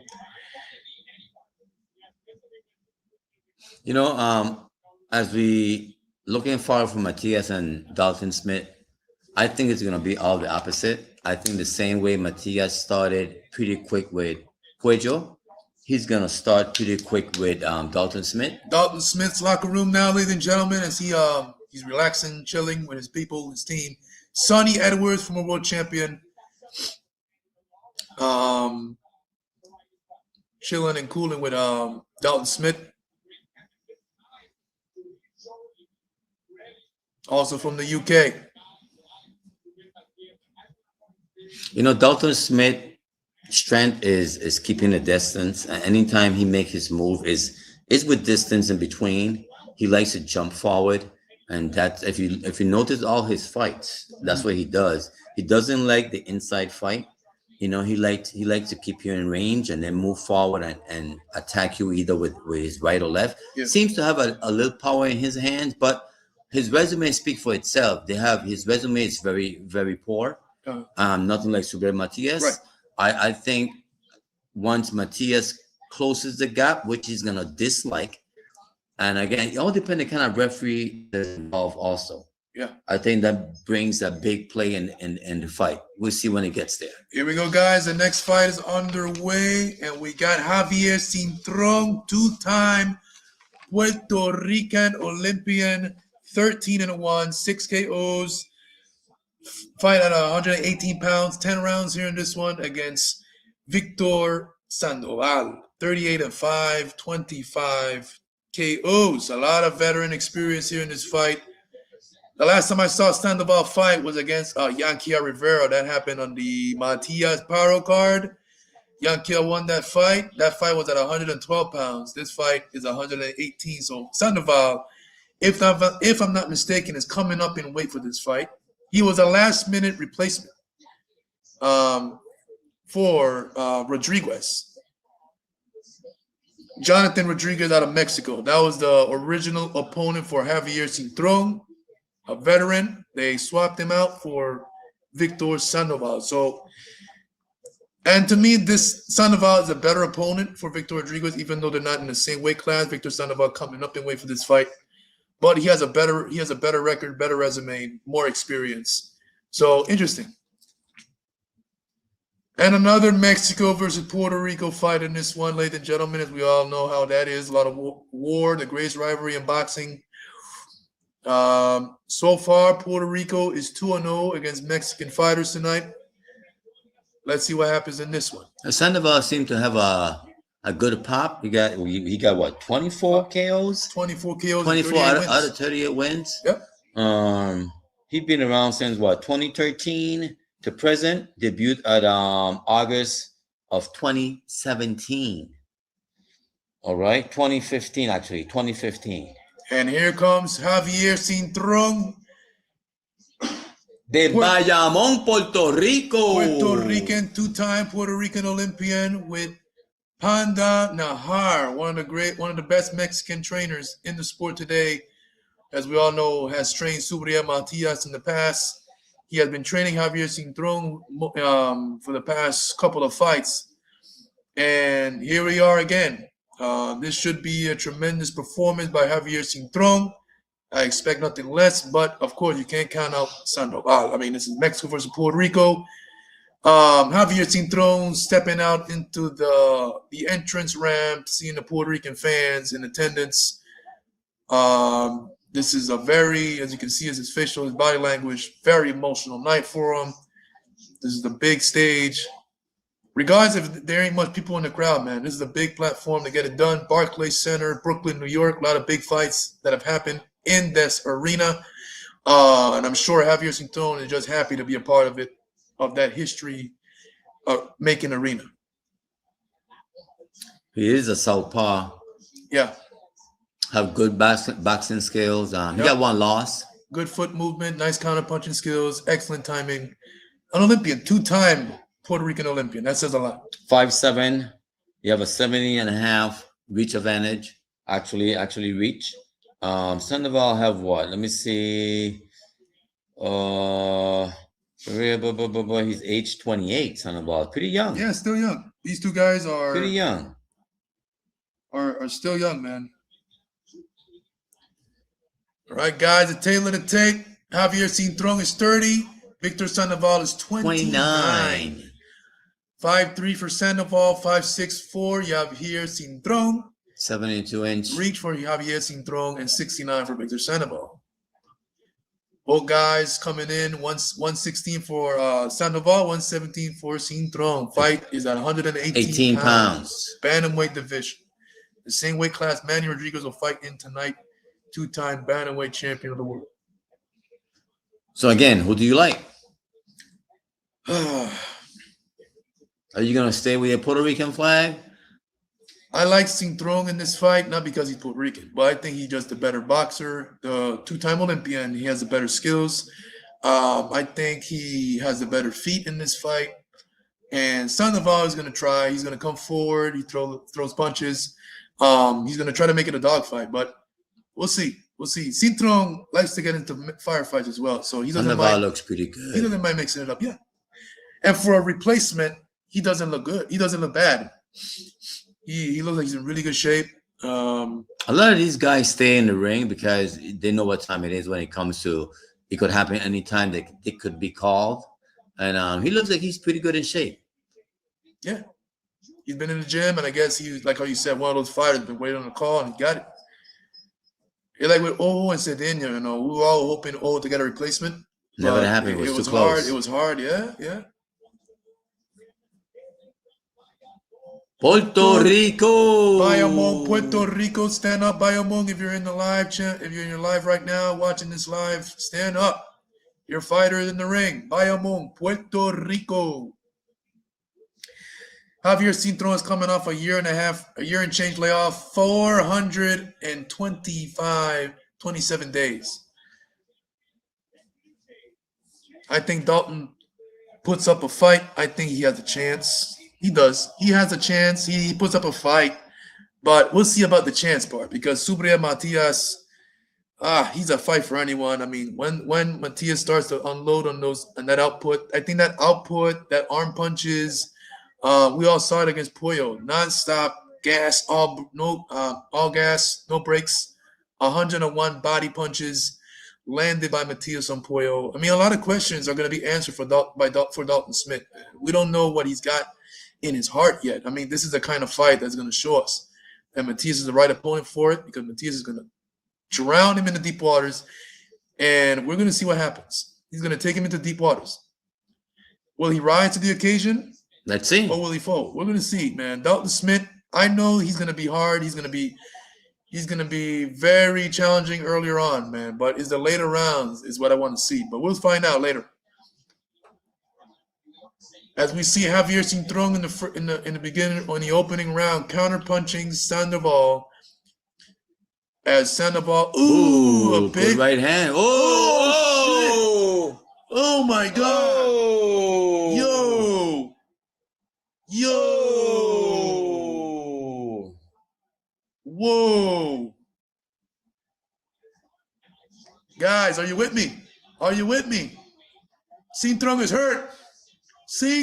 hurt. Upset. Last minute replacement. Man, a fight is going to break out. This is what I said. Cintrón likes to mix it up as well. When he realizes that the boxing ain't working, he gets into a brawl. And Sandoval,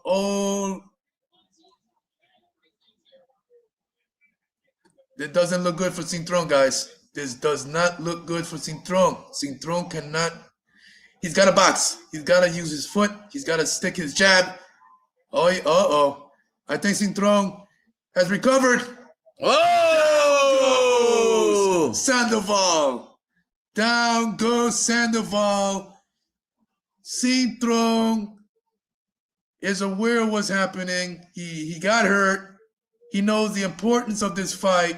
He's in front of a Mexican. You know how it is, war. And that's what we got. That's what we got. Oh my, down goes Sandoval. Again. That is crazy. What a first round. Woo. Diablo, qué clase de asalto. This is what boxing is all about. What a fight. Oh. Down goes Sandoval again. Sandoval, Do we have the 3-round ruling? No? The knockdowns? Sandoval looked like wow. He gassed out. He's gassed His out. facial expression is like, yo no sé si yo puedo. I don't know if I can. Wow. Yeah, this is crazy. Cintron gotta be careful though, because that's how he got clocked. Oh, he's down again. That's it. Woo! What crazy first round was that? What a first round. Wow. Round of the year candidate for 2026, guys. I'm going to tell you something, Josian. Wow. You know what helped Cintron? Conditioning. Yeah, he was out. Look at Juan Ivan. Oh, no, that's Pedro Cruz. That was condition that helped him in that first round. Woo! Qué clase asalto Cintron Sandoval. You know what? You know what it looks like? Sandoval, he was like, I gotta get him out early because I'm not in great condition. Like how you said, he was a substitute. Right. And he was fighting as is. Look at that. Cintron has a cut. So everything happened in this first round. Trade shots, knockdowns, cuts. Wow. Cintron looks like he went more than one round. Wow. What that was a scare for Puerto Rican fans, and that was a scare for Cintron's people and his team. Sandoval was a last-minute replacement. He's a smaller guy coming up in weight, and he was able to drop Cintron. I thought that was it. Brutally. But when I saw when he picked up his gloves and he was alert, I said, you know what? He's alert. He's not out. Wow. But when I saw that Cintron recovered, I saw it like he recovered. His legs was there. Look at that. Oh, my God. He was alert. You see, he put up his hands. His legs and was out. His legs, yeah, for a second. Conditioning. Oh, wow. Oh. Diablo. Wow. Raul Marquez, who's commentating, didn't think Cintron was going to come back from that, and I thought so too. That was a brutal knockdown. And then Cintron returned the favor 3 times. I keep telling you guys, condition brings you back. Trinidad got knocked down how many times? But great condition brought him back. What, Cintron trained in Jiquipilco for this fight. He's been training in Jiquipilco for the past couple of fights with Panda Nahar. And we all saw what the training came in. Put it into work. He was able to get up, rallied back, and stop Sandoval. Wow. You know the amount of heart and guts it took for Javier Cintron to pull that off? That's crazy. Diablo. That was a brawl. I think Sandoval were more gassed out than ever. Like how you said, he was a last-minute replacement. He's coming up in weight. And he said, you know what? The longer this fight goes, the worse for me. The worse for me. So I'm going to try to finish it. It's either me or he. Now, when the referee raised both guys' arms, I'm saying, what kind of draw is this? But it was appreciation for the kind of round that we saw. Oh, yes. Give it up for these warriors, ladies and gentlemen. Give it up for these warriors. Javier Cintron, Victor Sandoval, what a fight. I'd rather see a million of this round, one round, than see a million of boring fights that people don't want to engage in fight. And this is what you call a fight. Easily the fight of the night in less than a round. Easily. Round of the year. Puerto Rico. Javier. Cintron. You know what got Javier Cintron out of trouble too, besides conditioning, recovering? His boxing skills. Yes. You know, his technique, his counterpunching, the amateur pedigree, 2-time Olympian. So that helped. That helped. If he didn't have no craft, ooh, not good. Sandoval was throwing some bombs, and that's how he got caught. Interview now for Javier Cintron.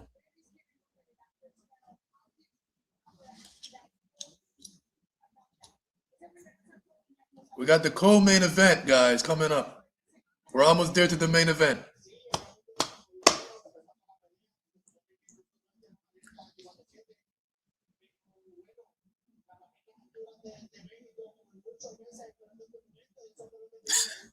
What a first round. I still can't get over it.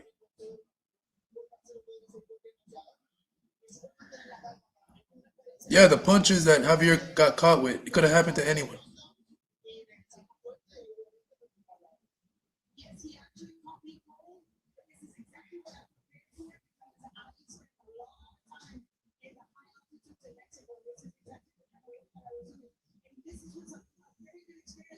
Drop your comments in the section below, guys. Let me know what you guys think about that fight. What was your reactions to the knockdowns when you saw him? Man, I find myself like leaning back, Jose. I was like, that was crazy. I was not expecting that. I was not expecting that kind of danger out of Sandoval. Not like that. That is crazy.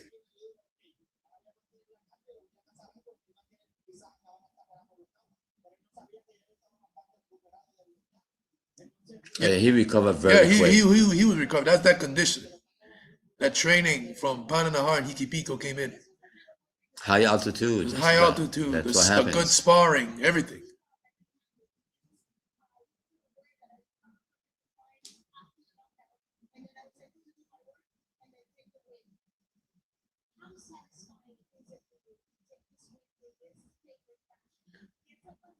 They're asking Javier how satisfying it is to get a win like this. I'll be honest, man. It's got to be satisfying as hell. You almost got KO to get recovered and return the favor and stop him. That's, whew. Sounds like a good sleep tonight.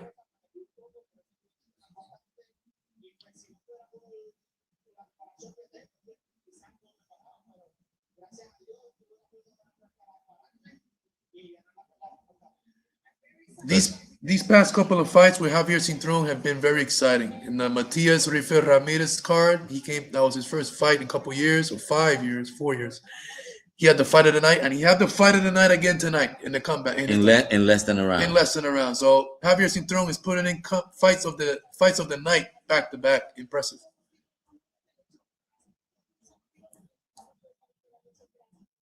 And I think Javier Cintron has what it takes to be a world champion. You know, the 2-time Olympian. He stepped away from the sport for a good bit of years. He's 2 fights in since his comeback. Yes, he took another year off, but he's only 30. He just made 30, so he's still young. Did he put the 118 in check? Did he made a point? He's a threat at 118. He compete with the top dogs at 118. Look at the highlights, guys. Crazy highlights, man. I mean, round of the year candidate, man. Yeah, and the reaction when he got dropped. He was already. He already caught himself right there. Yeah, he was already. You can see the legs were there already. Oh yes. The counter punching, the timing of Javier Cintron.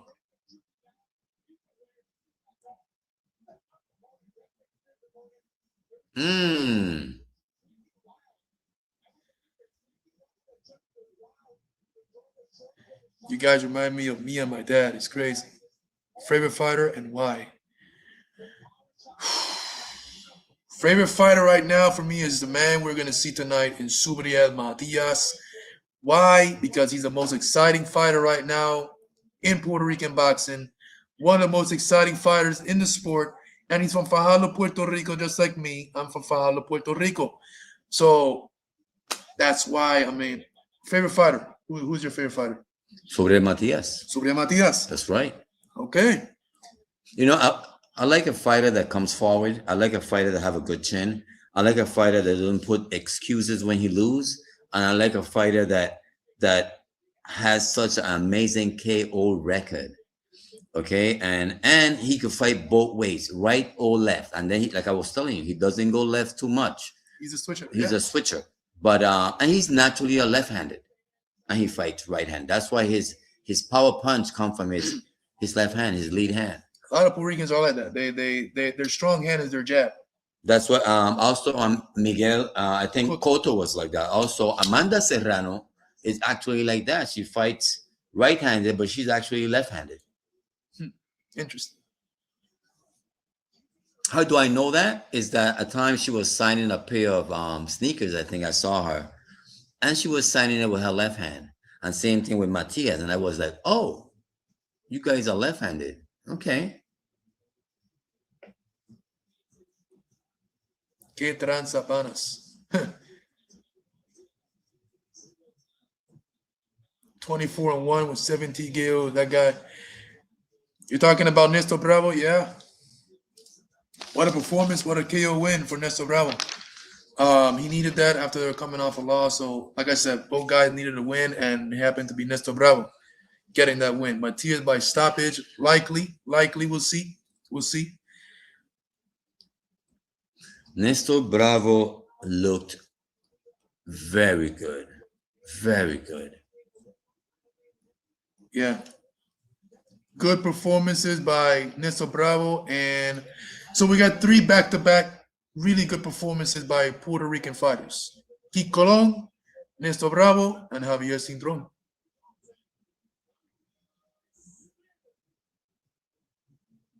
Another Mexico versus Puerto Rico clash is on its way as Manny El Sensacional Rodriguez also makes his return after a year and a half layoff against Fernando Diaz. Right now, they're showing the highlights of the weigh-ins for Subriel Matias and Dalton Smith. That intense face-off, like Subriel Matias looking at 3 heads, one on each shoulder for Dalton Smith. Yes. I'm going to say something, Josian. If Matias realized that Dalton Smith have no pop, because remember, all his KOs is against boxers in the UK area. Manny Rodriguez in the dressing room warming up on the pads. He's about to come out here in a minute. Manny's good. Manny's very, very well-rounded. And he's been off for a year. Year and changer, coming off that loss in Japan, losing his IBF bantamweight title to Ryosuke Nishida. Very good fighter from Japan. Japanese fighters, excellent fighters, warriors. I respect them a lot. Great fighters out of that country.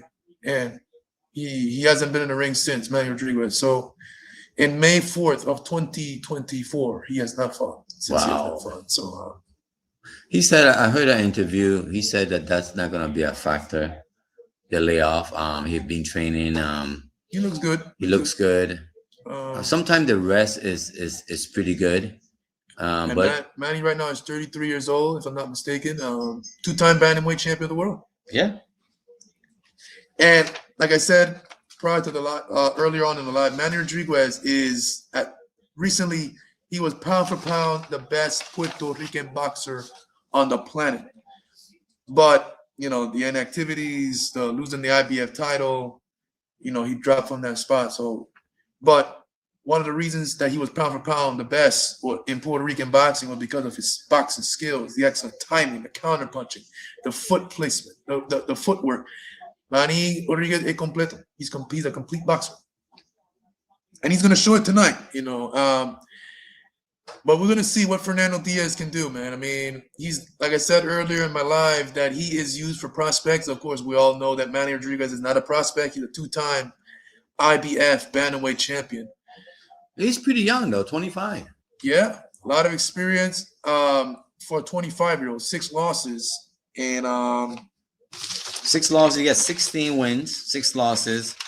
Got it here.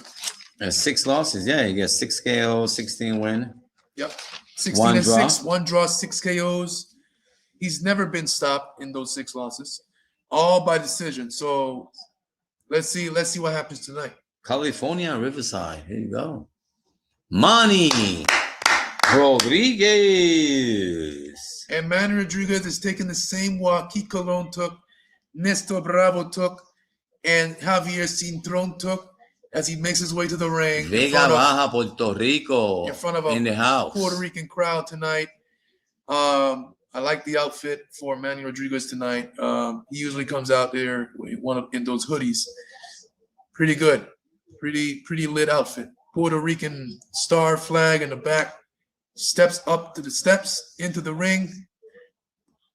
And after a year layoff, Manny Rodriguez is back in the ring.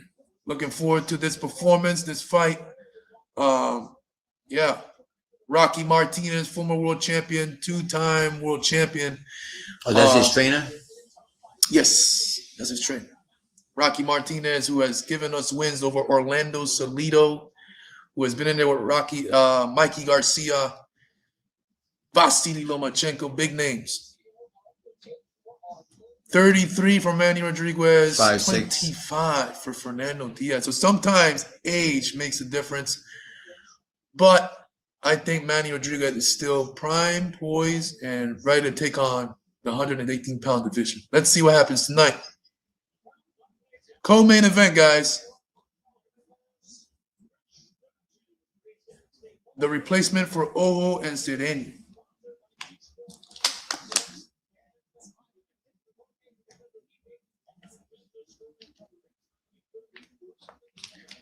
The main event is coming up. Are you guys nervous? I am not nervous because I know what time it is.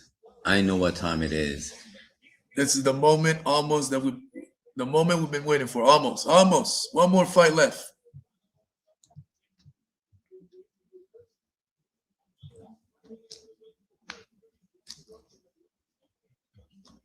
Introductions for both fighters going on currently as we speak. 16-6, 1 draw, 6 KOs for Fernando Diaz, hometown Riverside, California. But I think he fights out of New York, if I'm not mistaken. I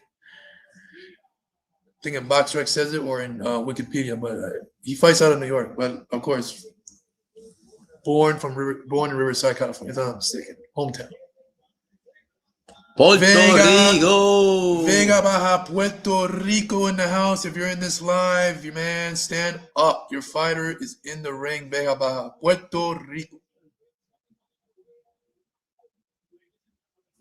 22-3 and 13 KOs. 2-time bantamweight champion of the world. Manny Rodriguez have that receipt in here, Lane. That style like me. Mm-hmm. How do you see this fight? Woo. From that last fight, expect anything. But I think the skills of Manny Rodriguez is going to show. And I think Diaz is going to be tough. He's going to be there as long as the fight lasts. He's going to, he's going to try and give a good fight. But he's moving up on weight. I don't think he can outbox or box with Manny Rodriguez. He's a better skilled fighter in this fight. He's been off a year and change. Both of them, right? So we'll see what he can do, what the inactivity can do. Man, Fernando Diaz, I think he recently fought more. Let's see, 1 second here. Last time he fought was October of 2025. So he's been active. He lost by decision, but he's active. Manny ain't fought in over a year. Yeah, Manny is definitely got to shake off some rust tonight. Oh yeah, this is the kind of opponent to do so, according to the records. Diaz is young, but he has 6 losses. He's been used for prospects. Manny's not a prospect. He's a 2-time world champion. They didn't want to put him in there with a shark. He's off a year and change, so You know, Manny tonight's going to show you why he was pound for pound Puerto Rican best boxer in the world in this fight, man. The timing, the counter punching, el boxeo, the ring generalship, the footwork, everything is going to come into play tonight. He looks good, though. I mean, it's still early to tell, but yeah, so far he's looking good. Look at the counter punching to the body. The way his body looks, he looks pretty tight. Physically, yeah. Look physically good. Both of them look pretty good. Man, he looks relaxed. He looks relaxed a lot of times in his fights. That's part of his ring generalship, his skills. Very patient, takes his time. That way he sees the punches coming. He's relaxed when he throws his offense. Nothing tight. Bounce on his step, on his foot. 1-2 by Manny Rodriguez. Diaz, got caught with a left hook. Jab, pops the head of Diaz back. Manny Rodriguez countering to the body as well. Diaz popping his jab, trying to box with Manny Rodriguez. Jab to the stomach. I like Manny, the way he's using his jab. Diaz not a bad pretty fighter, steady. Because even though he has 6 losses, like I said, nice pop in his jab. He's been in there with tough, stiff competition. Undefeated prospects. Nice. Oh! Left hook. Down goes Manny Fernando Diaz. Caught him coming in. He was jumping in when he got caught right on the air. Man was with it with these first rounds, man. These first rounds are giving we shockers and oohs and ahs, man. These first rounds are very exciting. Past couple of fights.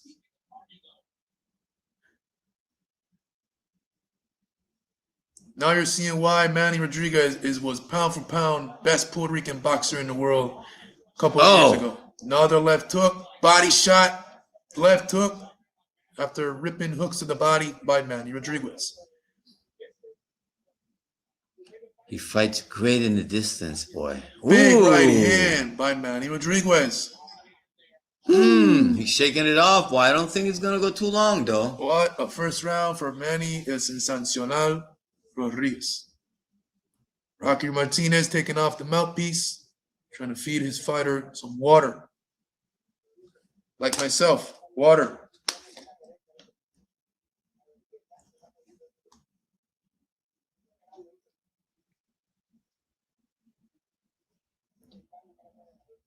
Steady jab. You cannot leave the jab. Steady jab. Rocky's telling Manny Rodriguez to use that jab. As you guys see, he's been using that jab, and he should keep using that jab to set up his offense.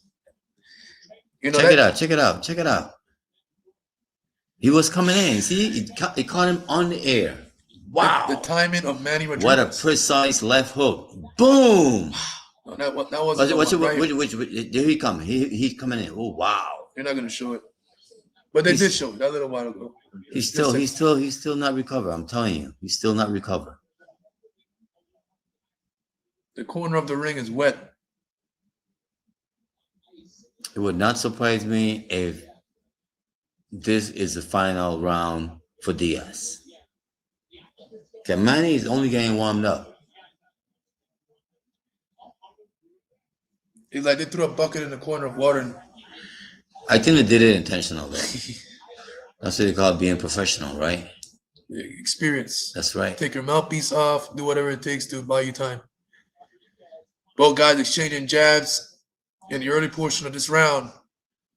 Both guys really doing a jab contest here. Exchange here. Manny got the better of it. Both guys popping the jab. Step in 1-2 by Diaz. Diaz is going to come with a right hand. He's going to overextend, and Manny's going to catch him with a left hook. Watch. Good jab. Diaz is actually doing a little better work here in this round than in the first round, obviously.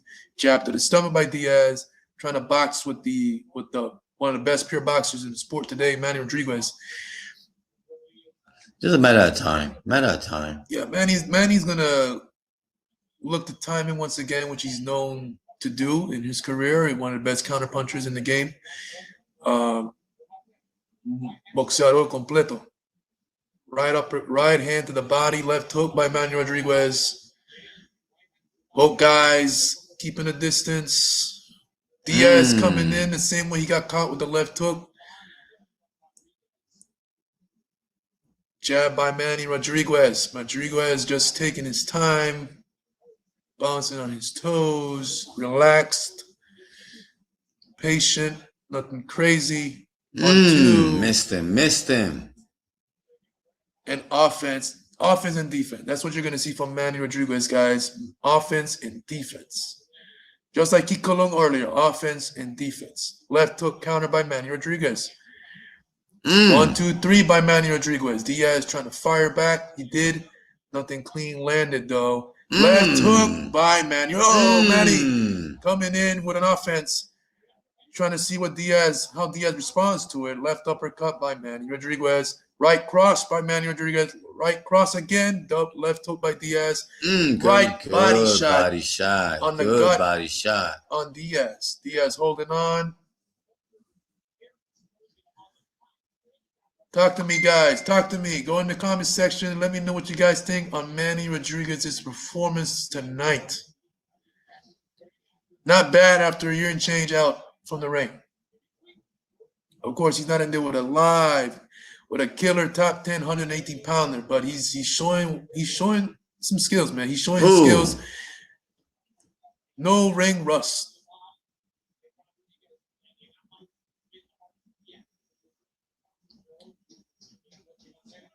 Bell is about to ring.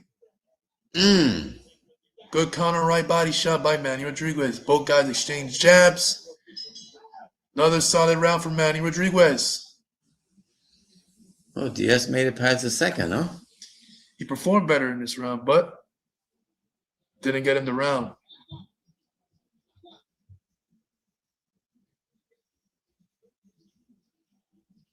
Hey, guy, I'm still thinking about that Javier Cintrón and Sandoval first round. That was crazy.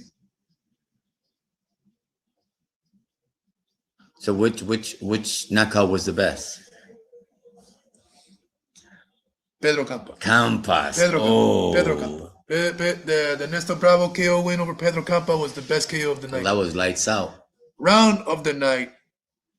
Fight of the night so far is knockout of the night. Sandoval, right. And Nestor Bravo is KO of the night over Pedro Campa.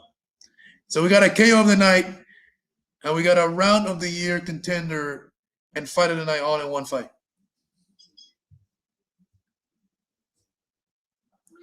Well, Manny Rodriguez knows he don't get paid by the hour, so I think he's gonna finish this bad boy just about now. Manny Rodriguez and every boxer, no boxer gets paid over time. That's right. You know, you come in and do your thing, and you get paid the same.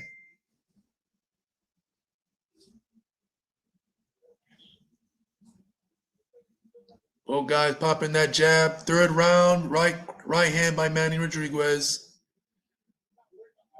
Both guys being smart, not trying to get. Both guys. Big hook by Diaz. At both guys exchange hooks. I want to say Manny got the better of it. Both guys trading punches, going at it here a bit. Nothing crazy.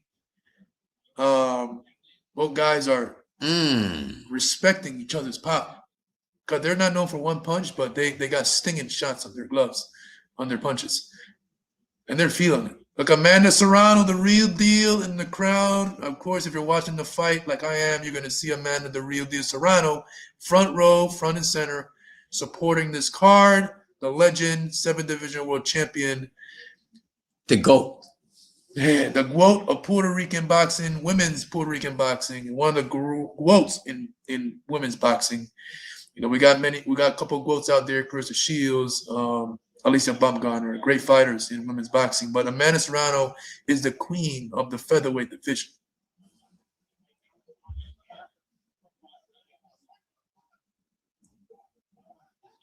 Let it go, let it go, let it go.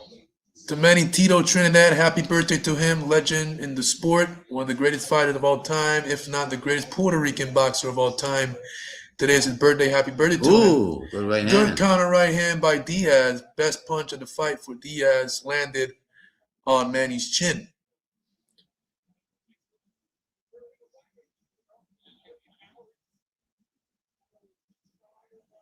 Oh, Diaz landed some nice offense there. Nice offense by Diaz.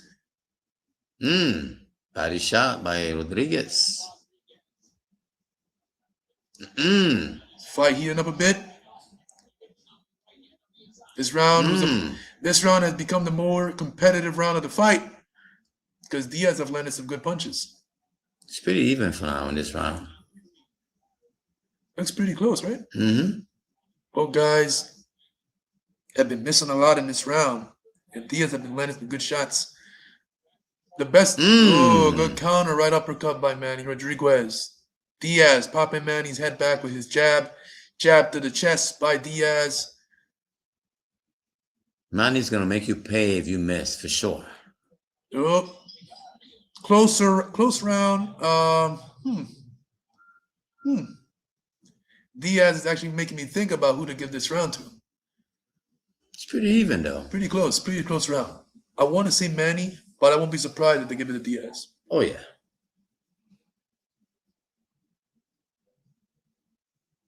This is a what, 8? You know what? I'm not even looking. I think they're going into the 4th round.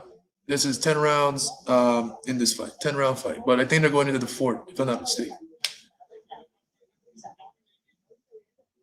Rocky Martinez basically telling Manny Rodriguez, take your time, keep using your jabs, stay patient, relax, take your time. We got 10 rounds to work here. We're good.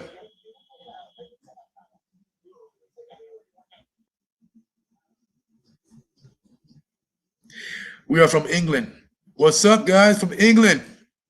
I like Triple G in his prime, and Dad loves Rocky Marciano. Oh, great heavyweight. And Triple G, one of the greatest middleweights of all time.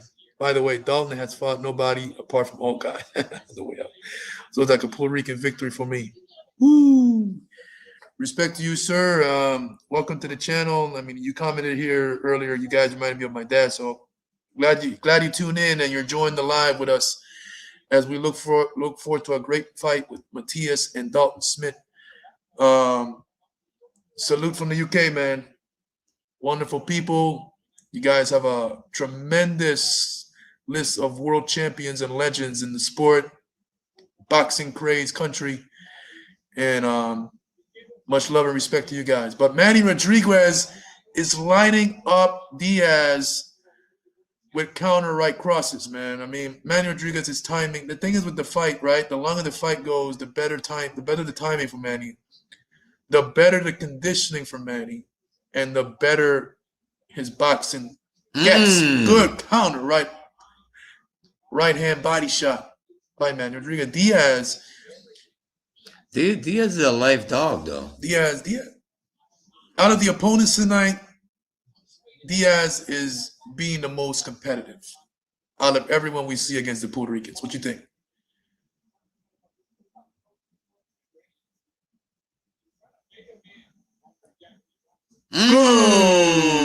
Big counter right cross. Big right hand. Right uppercut to the gut by Manny Rodriguez. Diaz popping that jab, being tough. Mexican, a lot of heart, a lot of guts. You know how they are.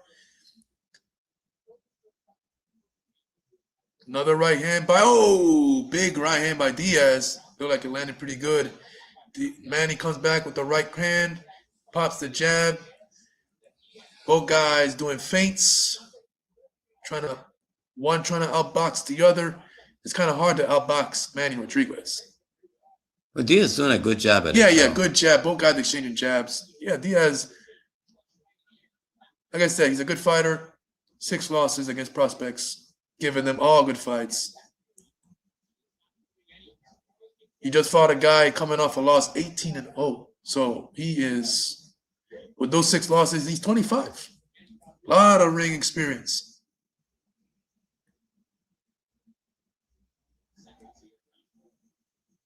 Another jab by Diaz. The money got to pace himself. Like you said, he's been a year and a half, give and take. With no action. Good combinations by Manny Rodriguez. I like the way he's pacing himself. Finish it off with a left hook to the body.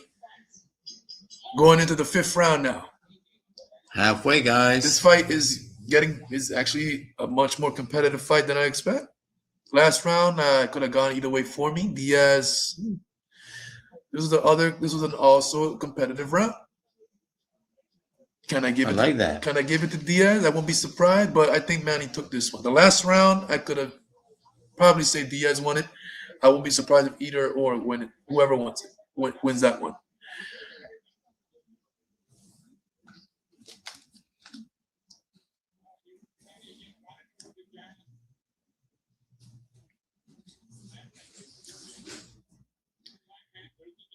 As you guys can see in the highlights, busting up Diaz, Manny Rodriguez, nice jab.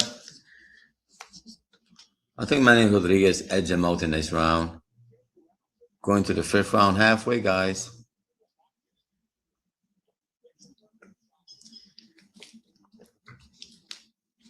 Freddie Nutt, Jesus is king, absolutely, sir.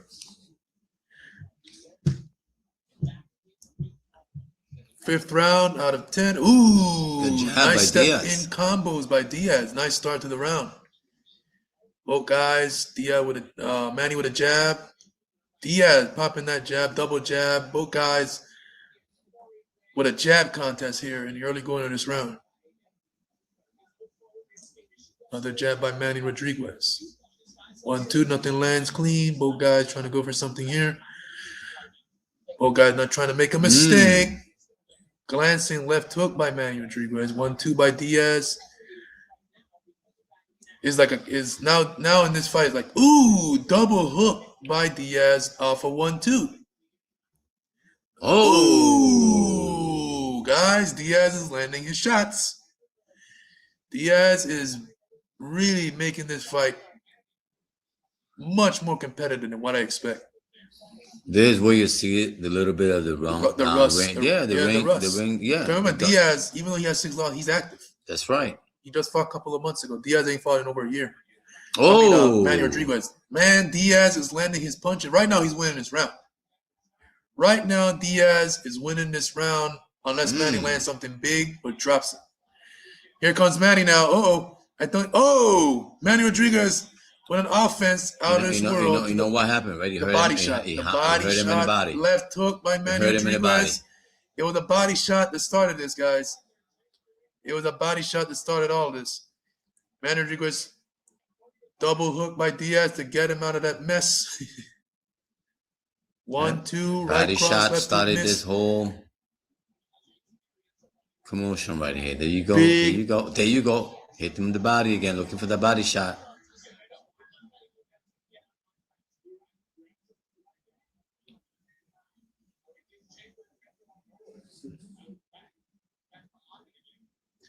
This round is for grab.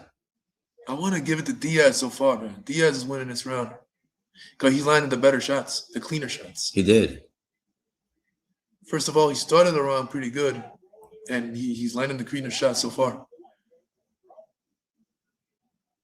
The third round could have gone either way, and this round so far, I'm giving it to Diaz.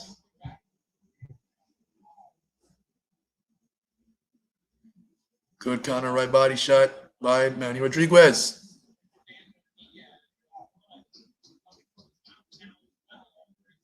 Ooh, good combination by Manny Rodriguez. Both guys trading shots. Ooh, Diaz finished with a big left hook on the chin of Manny Rodriguez. Round 5 is in the books. I give it to Diaz. I think he was a more effective in that round. He landed the cleaner shots. He started strong. He finished strong off that big left hook in the end. Diaz round in my book. Competitive fight. You know, I think the year off and change layoff is coming on. Is showing the ring rust. I think it would have been a completely different fight if Manny was not inactive. But the reality is what it is tonight, man. The replay is showing when Diaz got hurt to the body by a body shot by Manny Rodriguez. Right there. Cranking those hooks to the body, man. Tap it on the elbow, tap it downstairs to the left, to the liver. Look at that. Offense and offense. Round 6, more than halfway there in this 10-round fight. Let's see if Manny got a second wind. Diaz is in great shape, though. Diaz is in great shape. Both guys are in great shape. Just that Manny hasn't fought in a minute, but he's showing he's in the fight. It's a competitive fight. It is. It is. Left hook by Manny Rodriguez. Another left hook by Manny Rodriguez. Another left hook. Missed that one. Jab 1-2 by Manny Rodriguez. Diaz trying to come forward. Back. Yeah. Repeatedly, like Eric Morales, who is known to eat a 1-2 and come back with a 3-piece. Won't take no for an answer kind of fighter. And that's Mexicans. They like that, you know. They eat punches, they like to respond right away. 1-2 by Manny Rodriguez. Left hook. Swing and a miss. Diaz saw that coming from a mile away as he saw him step to the side, turn Manny Rodriguez over. None of them are wasting any punch, though. They're trying to be as accurate as possible. Both guys are countering each other. They know where they want to place their punches. They're not wasting any. It's a very competitive boxing fight right here. Nice 1-2 by Manny Rodriguez. Ooh, counter right uppercut. Not really, nothing landed there.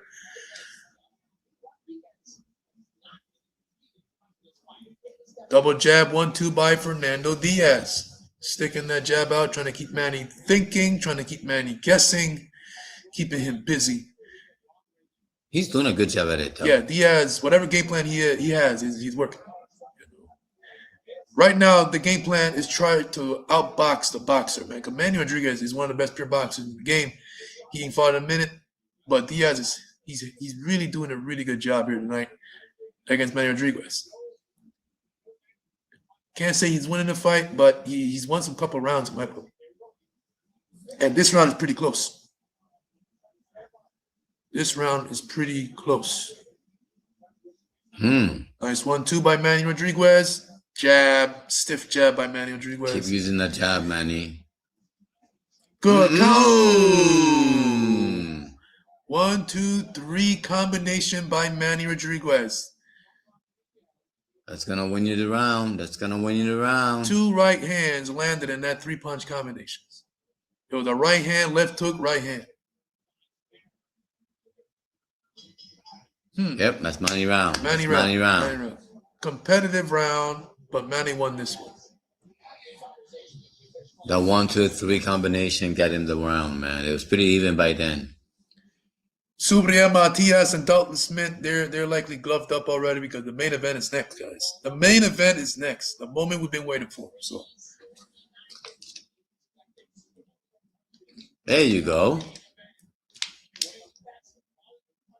So Matias will be wearing Everlast. You know, lately he's been wearing Everlast. I think all his fights are Everlast. There was a glove controversy from, with Matias, the glove that he chose. And Eddie Hearn, Dalton's team, didn't like it. So they wanted Matias to switch his gloves to something else. So at the end of the day, Matias is a natural puncher. Regardless of what gloves you want to put on him, it's going to hurt. So it's not going to change it's not going to change a thing on his punching power. Of course, one of Matias's team members are in the dressing room for Dalton Smith as he's wrapping his hands. That's what they always do. So oh, Diaz is coming. Diaz is coming, starting the round. Oh, 1-2 by Diaz. Diaz, oh, aggressive. Oh, left uppercut by Diaz. Right hand by Diaz. Diaz steps in with a left hook. Diaz said, you know what? He feels like he's a little tired, so let me go get him. Not good. Diaz, oh, that's not a good sign. Manny Rodriguez is holding on, guys. As a sign of fatigue. Diaz coming on. Oh, my goodness, guys. Diaz is looking a bit scary here. Diaz is looking really scary in this round. Obviously, the biggest round of this fight for Diaz. What a start. Uh-oh. Not looking good for Manny Rodriguez That's not a good sign. In this round. He's holding. He looks a bit tired. Counter left hook by Manny Rodriguez. Left uppercut. Diaz pushing Manny Rodriguez back. Enough of this boxing stuff. Let's make it a brawl, and that's what Fernando Diaz has in mind right here. Nothing, no steam on those shots. Manny fighting off the ropes.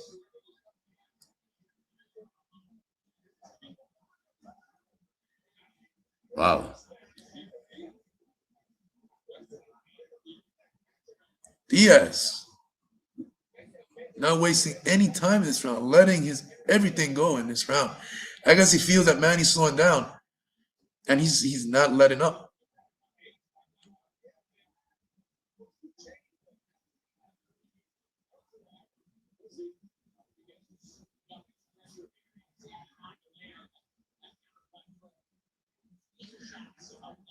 Whew, what a round for Fernando Diaz. What a rough round for Manny Rodriguez. This is tough for Manny Rodriguez, guys, in this round. It's not looking good. Both guys exchange hooks. Diaz is just pummeling Manny Rodriguez in this round. What a turnaround for Diaz. This fight went from Manny Rodriguez outboxing and outclassing Diaz to a competitive fight to now Diaz taking over the fight. It is crazy. Boxing, guys. Expect anything. And this ain't no sub. This is a full training camp for both fighters. Diaz finishing the rounds like Superman strong. It's crazy. Right uppercut by Fernando Diaz. Diaz fought the whole 3 rounds. 3 minutes. Straight Diaz. 3 minutes. He was aggressive for the whole entire round. That is crazy. Fernando Diaz showed the kind of shape that he's in. What a round for Fernando Diaz. I've been watching Diaz box since he fought Yankel. This is one of the best rounds he's ever fought in his career with 6 losses. What a performance in this round against a 2-time world champion. Like I said, 6 losses against prospects. He's been tested. He's been in tough. He's only 25. And you see why, where those 6 losses come in terms of experience. Oh, yes. Fighting these young prospects. He's battle tested. And this round showed you what I'm saying. What a performance. He worked every minute of that round. Manny got to come back in this round or he'll be behind in the cards. That's the worst beating I ever seen Manny took since his loss to Naoya Inoue, which was a body shot in the first round, I think, or second round. Let's see how Manny comes back. You guys have a good night. I'm about to watch the main event and have my dad telling me to stop commentating. He doesn't understand the sweet science. He just likes the knockouts. Man, I appreciate you for tuning in, man. Have a good night as well. Hope you enjoyed the fight like we will. And yeah, I feel what I got you. I get what you're saying. Take care, man. Thank you for tuning in. Appreciate you.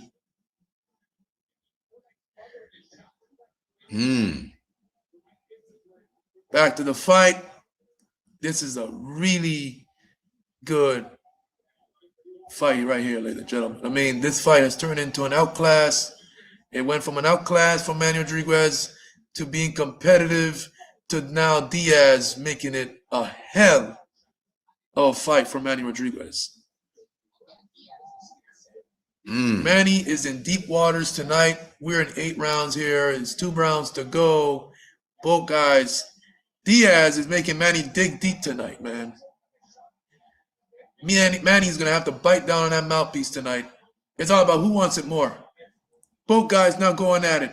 Puerto Rican flags getting swing in the crowd in the background. Proud, high and proud.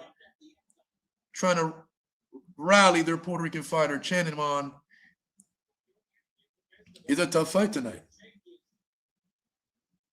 Nip and tuck in this fight, in this round right here.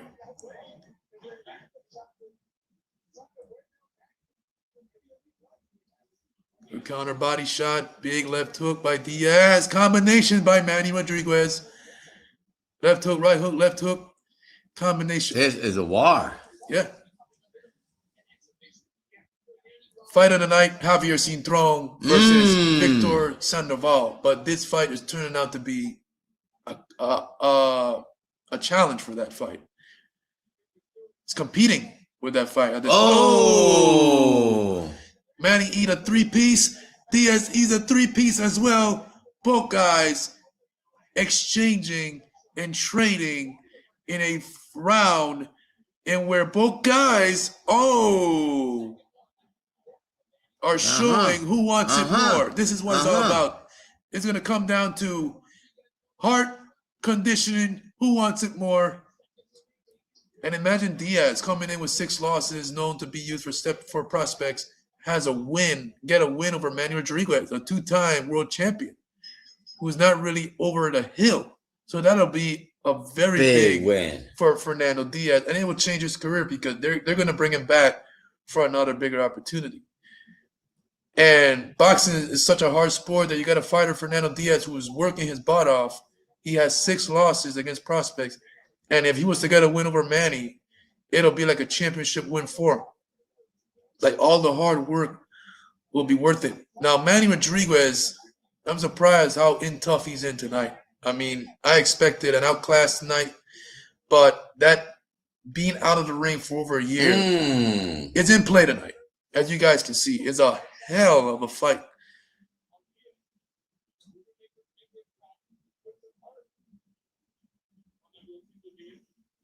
That is... Who round? That's a good question. Who round is this? Man, this thing is like a 9-9 round. It's crazy. Both guys... No one overtook this round. Both guys did more or less the same thing. Eat shots, give and take. It's a hard round to score, man. Good luck to the judges on that round. In the second half of this fight, good luck to the judges because these rounds are close. You got 6 minutes to go, man. Good body shots. Yep, the best rivalry in boxing. I've said it. I've been saying it all throughout the live. We got a few fights of Mexico, Puerto Rico, and it's the best rivalry in boxing. You're seeing it. Even in the Javier Cintrón Sandoval fight, only 1 round, you guys saw what happened. War. Tonight, and now this one. War.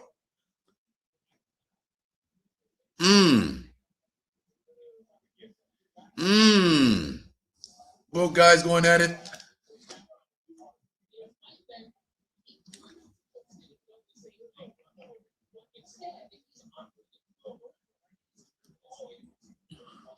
Right uppercut by Diaz as he pushes Manny against the ropes. Manny on the ropes, trying to fight. Push him back, Manny. Push him back.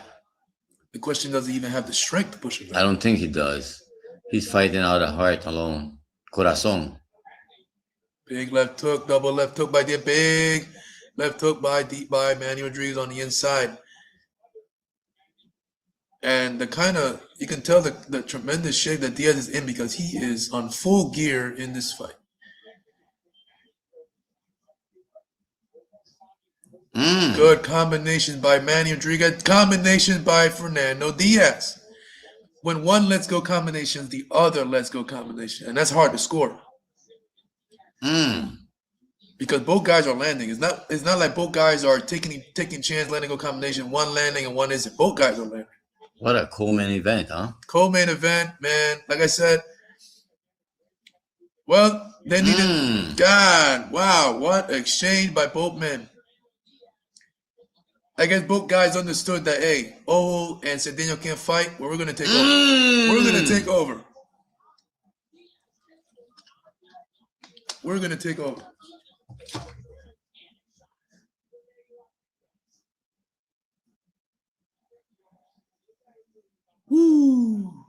Qué clase de pelea, mi gente.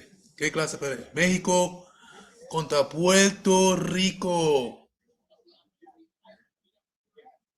Manny Rodriguez was able to create some space. Combinations fly by Manny Rodriguez. Oh, the left eye of Fernando Diaz is starting to swell.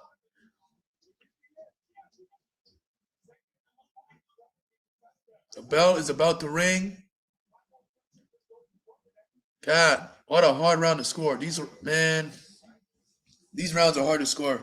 I think Manny had the better combinations.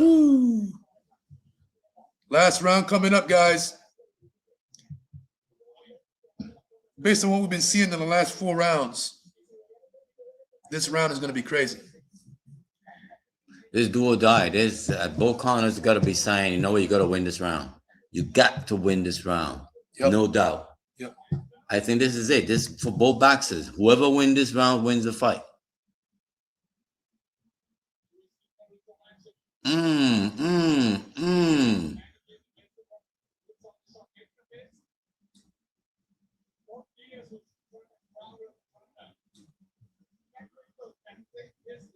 Manny cannot let Diaz crowd him up.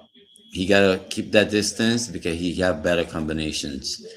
When he let it go, he does better. He cannot let Diaz keep him at real close range. Guys, again, in my comments, I put the link in the description, in the comment section where you can hop in if you want to ask some questions. If you got something to say, you can hop on into the live and have a chat with us.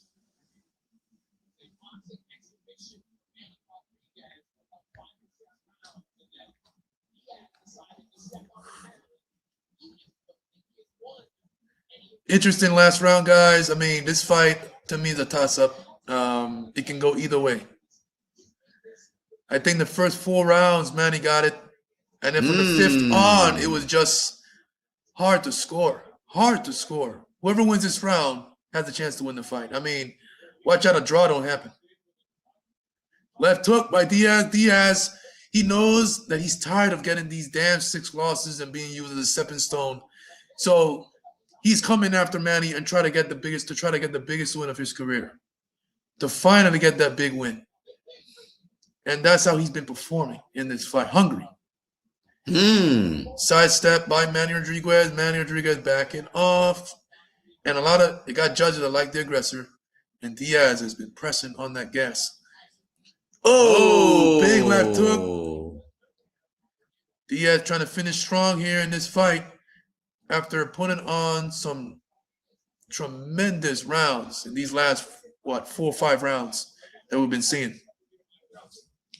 I think Rodriguez is waiting for the last minute of this round to really put the little bit he got left. Diaz, he trained hard. He's not coming here to lie down to be a stepping stone for anyone.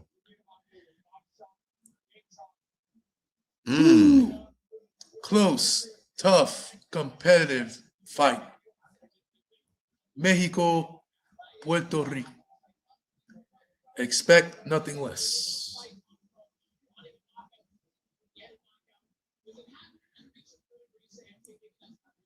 Come on, Rodriguez, man. Come on. Light him up. Come on. But Diaz is really coming on in this round. Diaz, guys.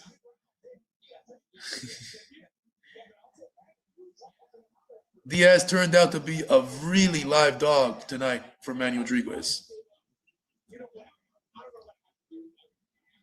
Woo!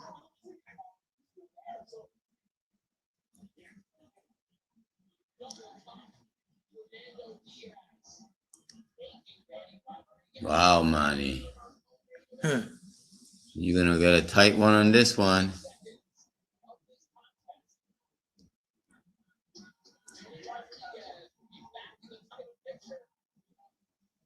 Good counter right hand by Manny Rodriguez. Remember now, Manny Rodriguez was able to score a knockdown in the fight. Can't forget the knockdown score by Manny Rodriguez. It happened in the first round? Off a left hook. So that could be the difference maker in this fight. It is a close fight, but Manny Rodriguez also scored a knockdown. Can't forget that. That might be the difference in this fight. If it wasn't for that knockdown, I don't know. But to me, Manny Rodriguez wins this close fight. Split. Could be a split with that knockdown. Like I said, could be the difference maker. We'll see. Wow, he wasn't a fight tonight. We'll see.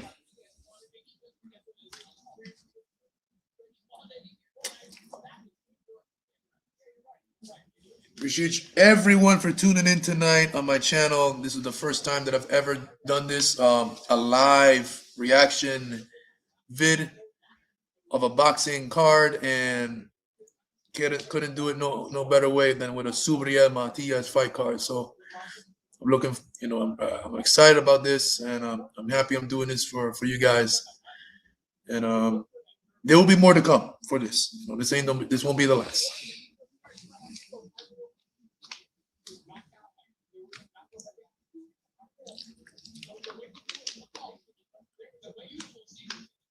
What you guys think of this fight? Who you guys got? Who you think won? Is it a close one? I think they're gonna give it to Manny because it was a close fight, and not only that, he scored the knockdown in the first round. So we can't forget about that knockdown. That's a 10-8 round for Manny right there. And there was a few close rounds that could have gone either way, but because like how you said, the knockdown can make the difference here. Yeah. It's almost time for the main event, ladies and gentlemen. The moment boxing fans, we boxing fans, Matias fans, and whoever the Dalton Smith fan have been waiting for. World title fight. Regardless if Diaz loses this fight, right? What a performance. It just showed you that even with 6 losses, you see why. If you look at his resume, it's all prospects. But these are the kind of losses that doesn't do you any harm. Here we go, Jimmy Lennon Jr. Unanimous decision, guys. You know what happens? The first 4 rounds for Manny and the knockdown.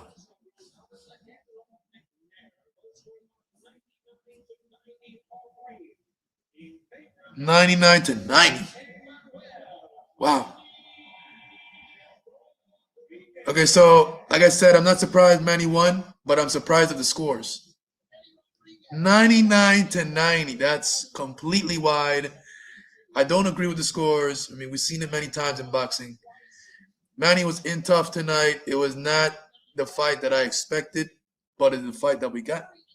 It is what it is. Diaz stepped on that gas from the 5th round on, and it was just hell for Manny Rodriguez. Nip and tuck, give and take.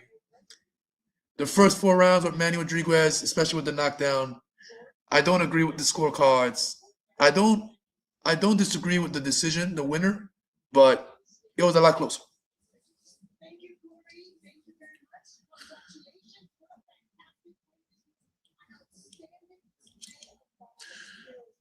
But he hasn't fought in a minute, so this is a hell of a fight to get him back in ring shape. Oh yeah.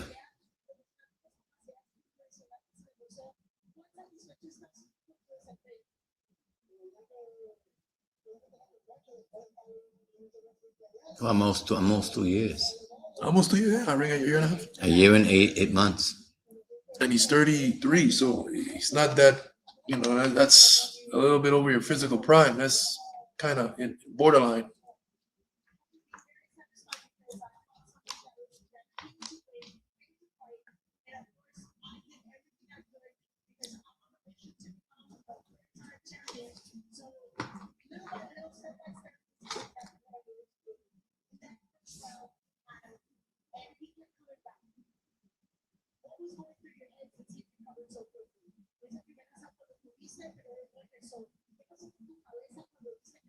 Interviewing Manny Rodriguez.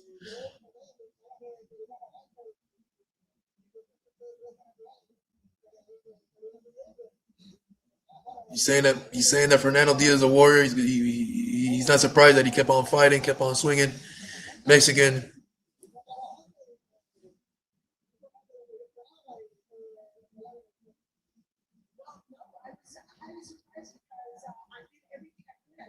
I was surprised.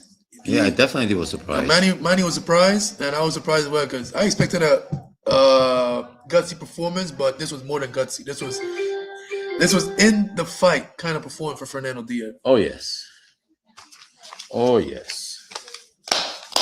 You guys ready for the main event? Definitely.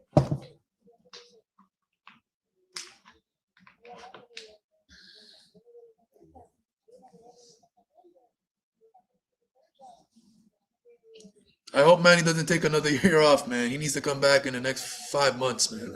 Oh yeah, he needs to take a little break and back in the gym and he's not young anymore. He's 33, not old, but he can't keep spending a year out of the ring. He's got to keep active.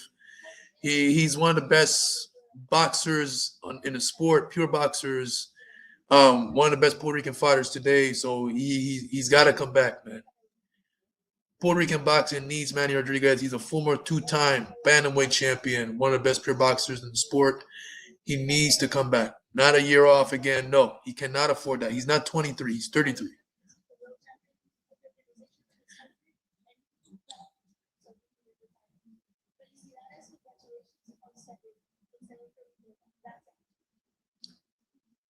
I think this was I won't say fight of the night. Good fight. To me, fight of the night is Javier Cintrón against Sandoval. That was crazy. Knockdowns, cuts in one round.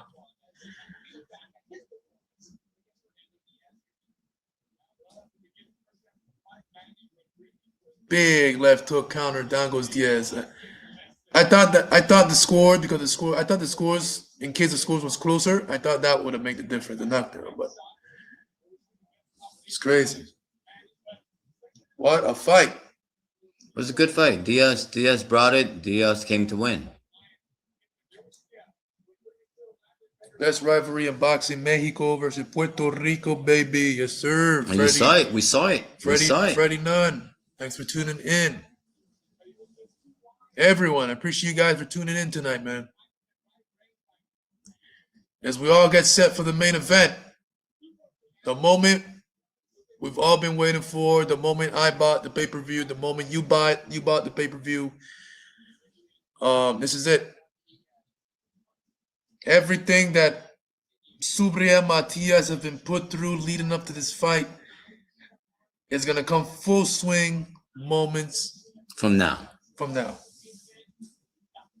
This is it.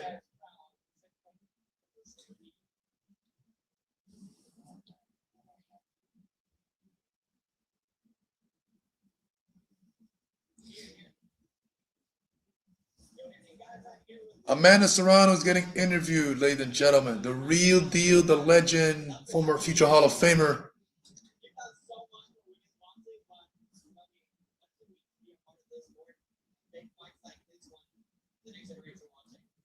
Let me go and get a little snack. You want a little snack? You can.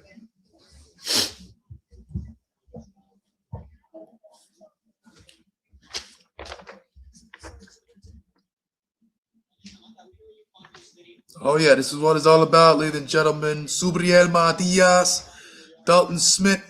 Unfortunately, we did not get Santiago Cedeno. That would have been a terrific fight tonight. Cedeno failed the MRI test, which canceled the fight. Was hoping for Owo to get a replacement, but it was too tough. It was too tough because it was close to call in terms of time. But what a card so far, man. I mean, we saw Cologne display his skills against Guera in a stoppage win. Javier Cintrón, no, he did not take on Reed. He took on Sandoval. Sandoval was a replacement. He gave Cintrón and his fans a scare out of this world. First round KO win for Javier Cintrón, where both guys hit the deck. Néstor Bravo, big KO win over Pedro Campa. Much needed win for Néstor Bravo. Both guys needed a win in this fight, and Néstor Bravo got the job done. And Manny Rodriguez, after a year and change out of the ring, was in tough tonight against the game, as always, Fernando Diaz, in a fight that I thought was closer than what the scorecards were. And now it's time for the main event. Subriel Matias versus Dalton Smith. This is the moment that we all been waiting for. So let's see what's going to happen. It's going to be a lot of drama. That I guarantee you. When it's a Subriel Matias fight, expect violence. Expect punches in bunches. Expect blood. Expect drama. And that's what we're going to get.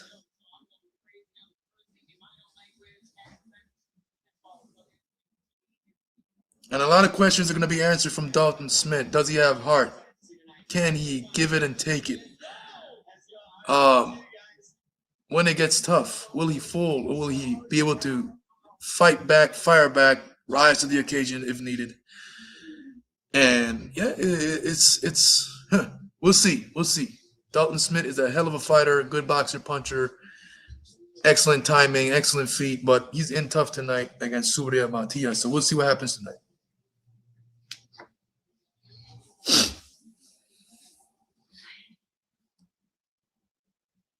The time has come, guys.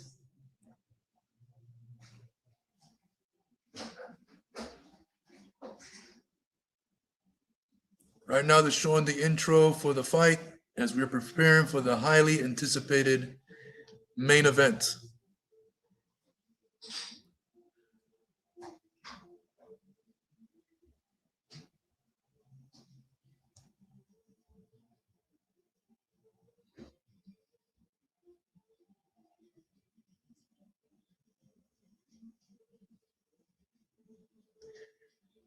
Let me know what you guys think on this fight. What's your predictions for the main event?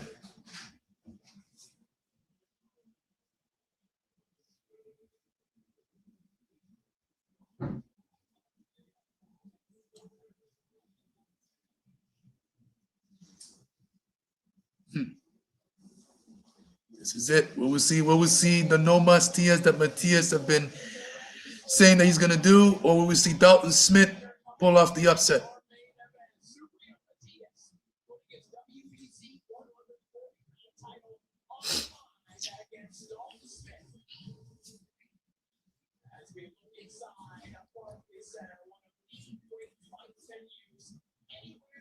The referee has stepped into the ring, so you guys know what that means. Yeah.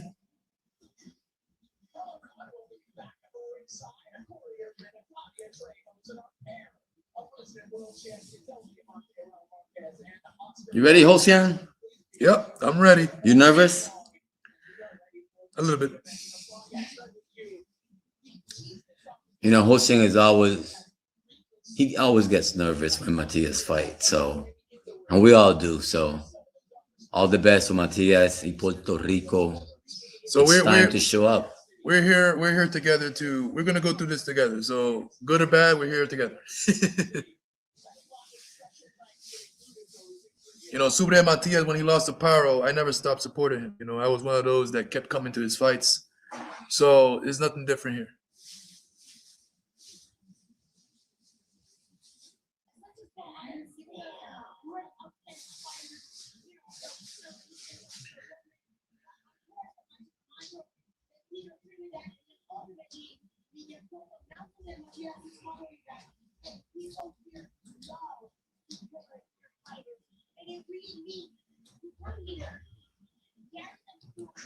Right now, the commentators are getting ready for the fight. They're warming up the fight, saying their takes, keys to victories. You know how it is, setting up the main event before they take it to the ring announcer, Jimmy Lennon Jr.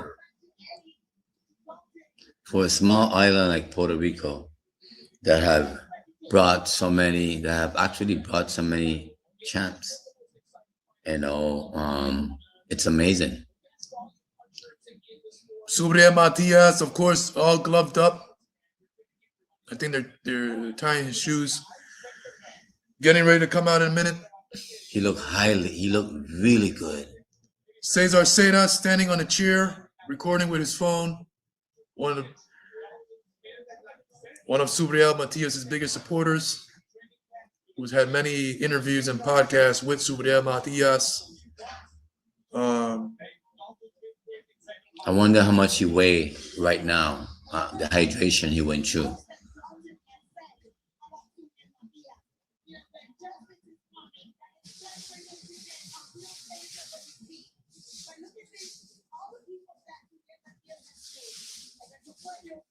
And that win for Matias over Gabriel Valenzuela looks even better now, because Goyas, he lost a fight to Lindolfo Delgado, but a fight that I thought he won. That's right. He outboxed Lindolfo Delgado. He even dropped Delgado and still lost. So a win over Gabriel Valenzuela is pretty solid on Matias' resume. Good fighter. The biggest win of Cepeda's career was against Dalton Smith's career was against Cepeda. Over the hill Cepeda, not the same Cepeda that went to hell and back against Ivan Baranchik in that crazy fight that had 8 knockdowns in total. So he beat an over the hill Cepeda, and that was his biggest win. So we'll see what happens tonight. And besides that Cepeda win, he's been looking impressive, knocking these guys down, KOing them, outboxing them, showing tremendous talent. And we're going to see that. We're going to see that talent. But will it be enough for the Puerto Rican juggernaut, the Puerto Rican tank, the Iron Chin, one of the most vicious, one of the most ferocious fighters in the sport, Subriel Matias, the boogeyman at 140 pounds, the current WBC junior welterweight world champion? Is he ready for this kind of a challenge? And that's what this is about. What's a big difference in resume? The only The lineup there is the only thing that you can say that comes to you is what? Give me a Cepeda. That's Jose it. Cepeda. And he was already in his way out. Yeah. So let's see what Dalton Smith is really made of.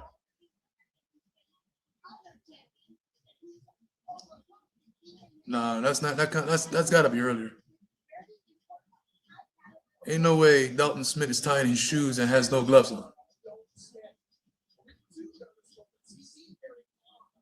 Nah, that can't be it. Not right now. That's got to be earlier in the night. Yep. Because Matias is all gloved up, shoes on, everything. And right now, Dalton Smith is in boxers.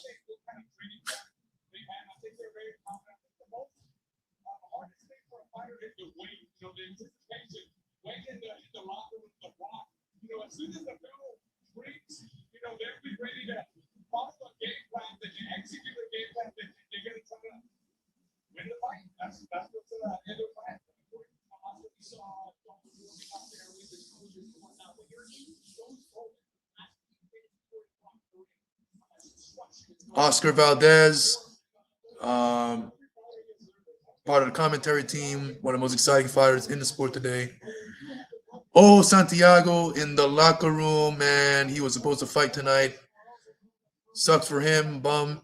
You know, it was a blow to the card, man, because a lot of fans were looking forward to Ojo and Cedeno to get it on, man. I mean, the Dominicans especially, it was a big fight for them, and it sucks that they ain't gonna get it right now, but I have faith that it's gonna happen in another card. Subriel Matias is putting on his robe, getting ready to make that entrance. Ain't no going back from this guy. This is it. All the talking is done. This is it. You know, this is it.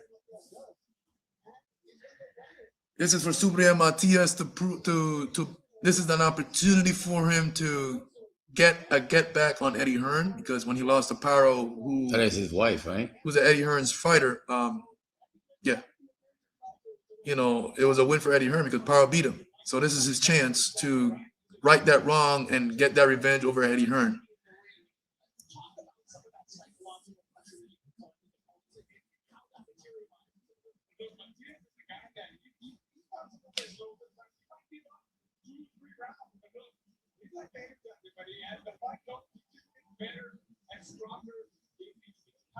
The longer the fight goes, in my opinion, guys, the harder it's going to get for Smith, because Subriel Matias, he gets stronger as the fight progresses.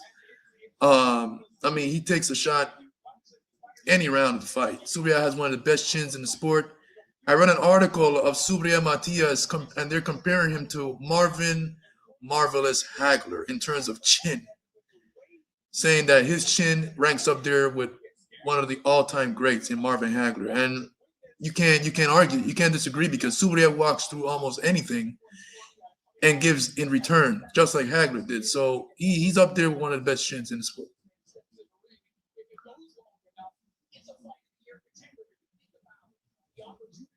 Well, Dalton Smith really interests? Oh, man, that can't be it. When is this main event coming on? Because Dalton Smith is no shirt, boxers, no gloves on, shadow boxing. I wonder if this is part of the mind games for Dalton Smith's team, because Subriel is all ready to go. Dalton Smith basically has nothing on.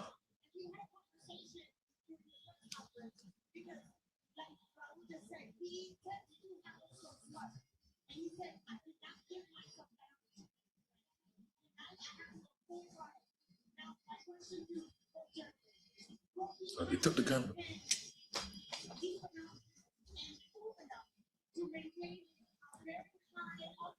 I see some British fans in the crowd, some flags. So yeah, it's a most of the crowd is Puerto Rican and British, but of course most of the crowd is Puerto Rican. Big population of Puerto Ricans in New York, and yep, they have turned out for Subriel Matias, who is coming to make his first defense of his title against the mandatory in Dalton Smith.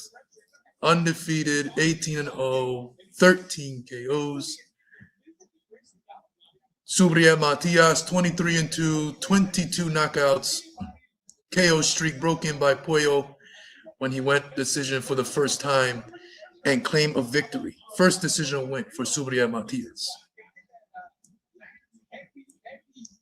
And that was a big thing because Subriel showed that he doesn't need KOs to win. He can go decision and win.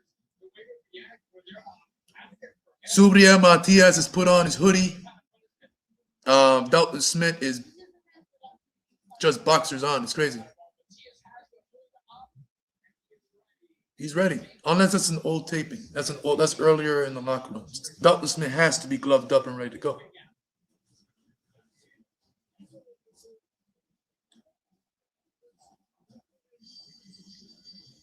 It seems to me that both fighters are ready to come out, guys. This is it. This is it. This is it. Am I nervous? Do I look nervous? Maybe I am nervous. When it comes to Subriel Matias, as you all know, man, I'm one of his biggest supporters. I've been watching Subriel even before you could have seen him on TV. You know, either someone caught it on Facebook, recorded. That was it. He didn't even have 10 fights yet. It was during the time when he was fighting both Prescott's brothers. On the come up, man, beating these guys down. And yeah, man, one of the biggest supporters of me, Subriel Matias. And tonight, like any other Subriel Matias fight, I'm hyped. I got some nerves on me. This is it's boxing. Expect anything. Dalton Smith is a really good fighter. I expect some turbulence early, but I also expect Subriel Matias to pour it on and close the gap. And so let's see what happens, man. Jimmy Lennon Jr.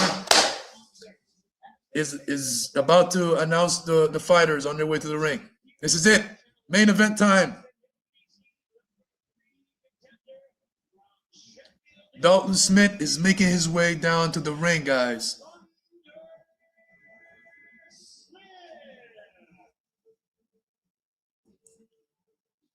Of course, you got a Puerto Rican fans, Hispanic fans. You're gonna hear the boos. Here comes Dalton Smith, ladies and gentlemen. Thunder. Here comes Dalton Smith. Yeah, that was an old tape, and that was earlier in the day. That didn't make any sense.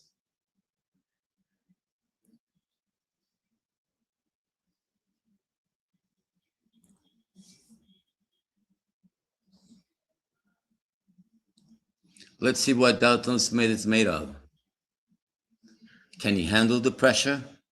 Can he handle the volume, the output, the arm punches, the awkwardness of Matias? We'll see. Does he have a chin? Does he have a chin? That's one of the questions that I have when Matias starts to land. Let's see how Smith responds. We all know how Matias is going to respond when Dalton Smith starts to land on him. I mean, I can see Dalton Smith lighting up Subriel Matias earlier on, but is in the mid rounds and later rounds is going to get interesting. Here comes Smith on his way to the ring. Uncharted territory. He is in uncharted enemy territory, walking through all these Puerto Rican fans on his way to the ring. He knows, he understands the task at hand. He understands that he is in enemy territory. Not much fans for him. He got some, but it's pro Matias for sure. Juan Ivan Orengo, Subriel Matias' promoter, saw as Smith stepped in, he acknowledges, like, respect, like.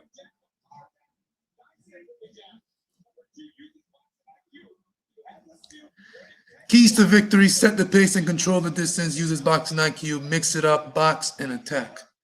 I can see Smith doing that.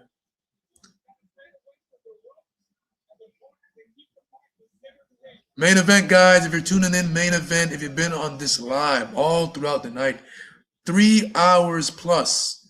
Thank you for tuning in. Thank you for giving me your time.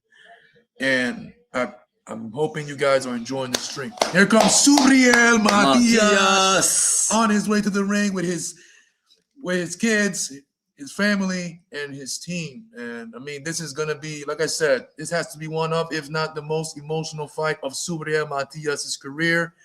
He's been through a lot leading up to this fight, all thanks to Eddie Hearn and his team. Turkey Al-Sheet, my competitor. All the BS is over. The time for talking is done. This is it. Time to fight. ¿Quién es el más macho? It's time to settle all the problems that came before this night. Come on, guys. Talk to me. Jump in the comments. Tell me who you guys got in this fight. How do you guys see it? Main event. This is the reason why everybody bought a ticket. Pay the pay-per-view. Let's go. Like Tyson Fury said after the first fight, Wilder, now that's pay-per-view. This is pay-per-view. And Matias is going to put on a pay-per-view performance. And so is Dalton Smith. It's going to be a pay-per-view fight, man. For sure. Here comes Subriel Matias about to make his way to the ring. El orgullo de Maternillo. Puerto Rico. My voice is a little gone, man. I've been talking for 3+ hours with excitement, so bear with me. It might go after this fight. It might go. Subriel making his long-awaited, anticipated entrance here at the Barclays Center. You know what's crazy about the Barclays Center and Subriel Matias? His fight with Ponce was supposed to take place. It never happened. Ponce had visa issues, and I never got to see that fight happen. And I was there, and that's where I took a picture with Subriel Matias for the first time. I posted it up on my social media, so it's on there. And that was the first time that I met Subriel Matias in person. Humble guy. He's a beast in the ring, but he's one of the most humble people you'll speak to. You can ask him basically anything. You look at that. He's taking pictures with everyone that he sees, all the Puerto Ricans with their flags and showing support for Subriel Matias. Subriel soaking it all in. He knows the task at hand. He knows the mess he's been through leading up to this fight when it comes to Eddie Hearn and his team. The PEDs, situation, the contamination of Arsterine, New York State Athletic Commission clearing him to fight because the dosage was pretty small to the point that it will not enhance his performance. And in the beginning, my company put it out that he got tested for PEDs, like a high dosage, like he intentionally did it, which was never the case, wasn't the case. So Subriel Matias was cleared. Plan B sample came out clean. You know, he's good to go. Keys to victory for Subriel: constant pressure from start, defensively responsible, and do what he does best, man. Volume, arm punches, punches and bunches, and close the gap, cut the ring off too. That's right. Both fighters are in the ring, ladies and gentlemen. It is main event time. Woo! Here we go. Vamos a ver cuál es el más macho. Jimmy Lennon Jr. is ready.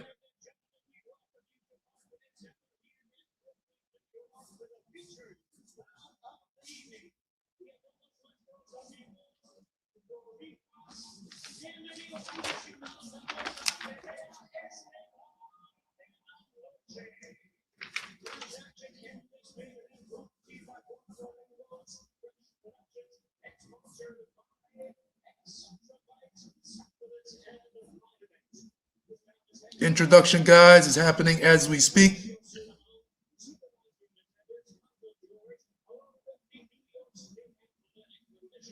I see Dalton Smith a little nervous, though. I mean, nerves is fine. I don't know how much fans are in attendance, but they're going to get a treat from Subriel Matias. And Dalton Smith. But a Subriel Matias fight is always a good fight. Yeah. Win, lose, or draw. But like I was saying, really, I don't care how much fans are in attendance. They're going to get a good fight tonight.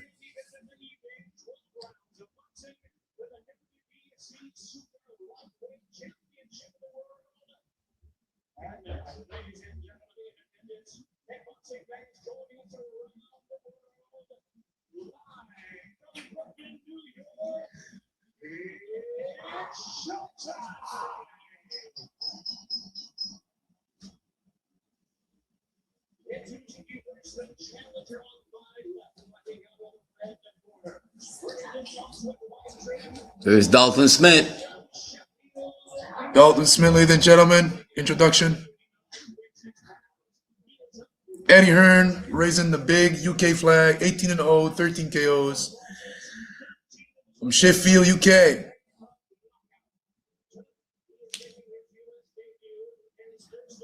You guys ready for the roller coaster? You guys ready?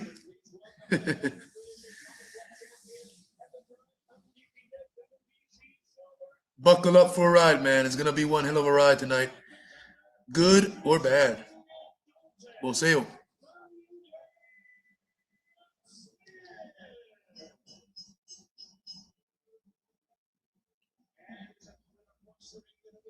Subriel Matias getting introduction, guys.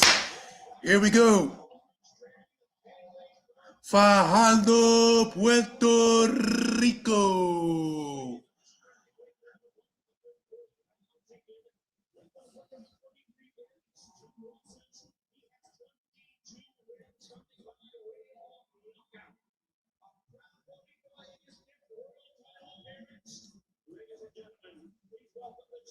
(23-2), 22 electrifying KOs.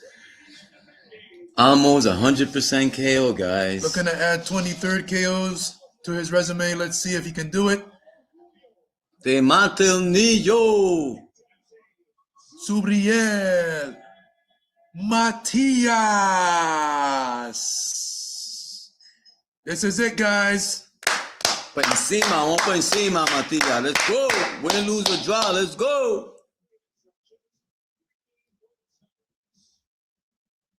Both guys are in the middle ring. Referee's instructions, guys. I hope you're watching the fight like we are. It's going to be explosive. Dramatic. What a stare down, just like the weigh-in. Here we go. Let's see what Dalton Smith is made of. Really made of. And let's see what happens in this fight, man. Anything they got the same reach. Okay, so they're even in 71-inch reach advantage from the armpit to the end of the fist. Dalton Smith has a 2-inch reach height advantage. Interesting. They look the same height. Here we go, guys. Underway. Subriel Matias makes his first defense of his title versus Dalton Smith. Round 1 underway.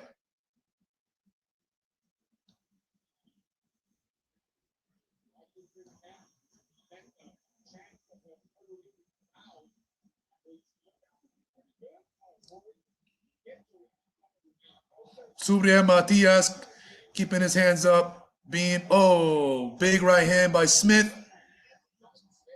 Something that I expect from Smith in the early going. Subriel Matias is usually a slow starter. I mean, with Puyo, he started faster early. He needs to do that. Both guys just exchanged jabs. Subriel Matias feeling what he does with his opponents, seeing what they have, feeling their punching power. Big overhand by Smith. Double jab, hook off the jab by Smith.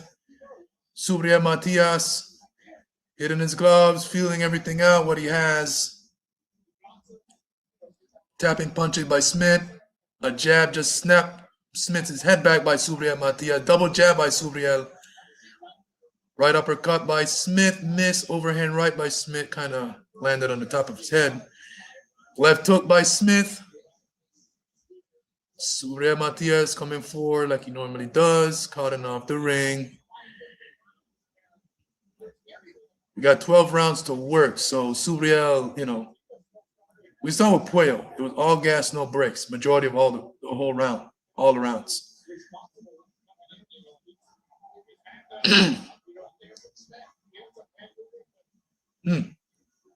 Smith landing his punches. Here comes Subriel coming forward. Now, one of the questions is, can Smith handle the pressure? And that's what we're seeing. Snap, then in the head back of Matias. Obviously, so far, it is Smith's round.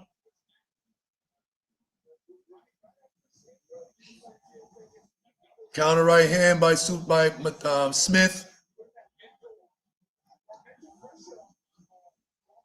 All right, just warming up, warming up. I like that Subriel, when Smith steps to the side, Subriel keeps his left hand up because he knows that Smith can counter. Subriel keeping his hands up. Jab by Subriel Matias.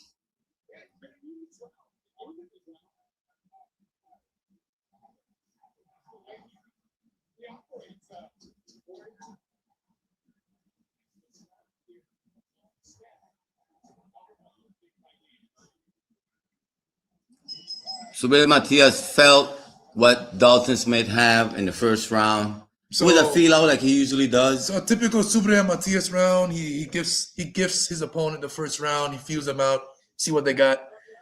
So let's see what happens in the second round. Obviously a Smith round.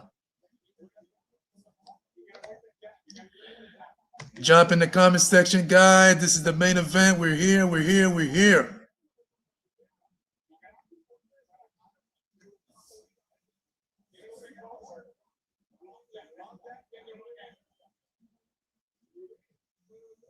I think Matias said he hits hard. Sí, that's what he said. Pega duro, cabrón. I think Matias just said that Smith hits really hard, if I'm not mistaken. Pega duro. Let's see what happens.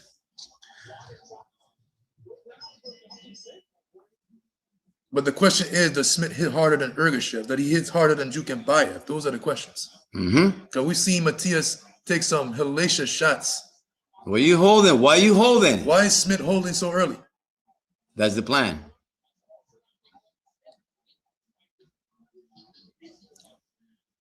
Matias is about to pick it up here. Well, he's doing the same power stuff. He's doing the same power stuff, holding and turning.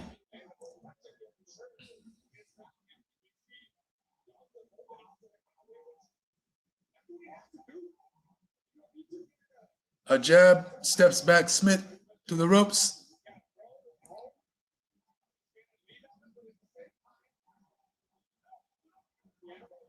The crowd is booing because Smith is doing a lot of holding.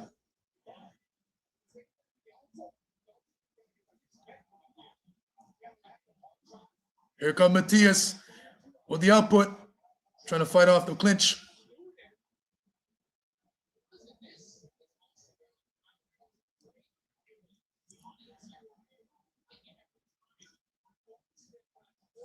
Why are you hitting behind the head?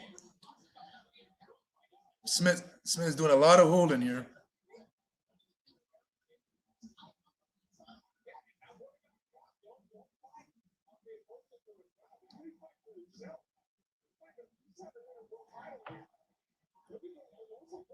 Matias on the offense, go right uppercut, left hook. Smith holding on. Yeah, Smith looking pretty good here. Just a matter of time. Matias with a combination. Smith comes back. Smith comes back with Matias with a nice combo. Right uppercut by Smith. Yeah.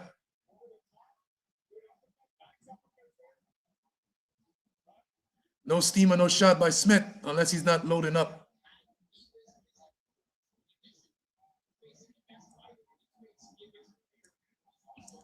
Entertaining second round by both fighters. Both guys going at it. Right uppercut. Here comes Matias. The avalanche of punches coming in as Smith continue. I like that Matias is fighting back. Got a nose broken. Smith has a busted nose, ladies and gentlemen. He has a busted nose. Left hook, another left hook by Subriel Matias. A fight is breaking out, what we expected. Right uppercut, left hook, another one by Matias.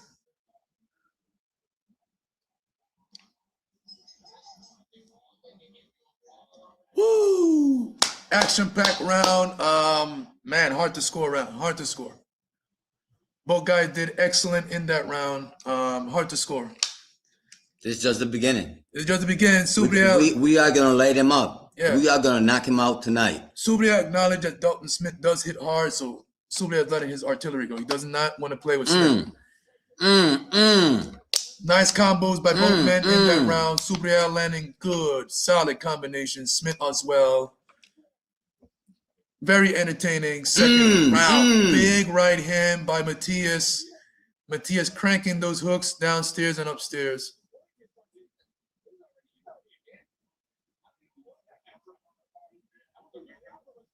That was a good round for Matias. After that, I'm going to give Matias our second round. The second round, right? So we got 1-1. Let's do it. I think he won that round too. Close round, but yeah.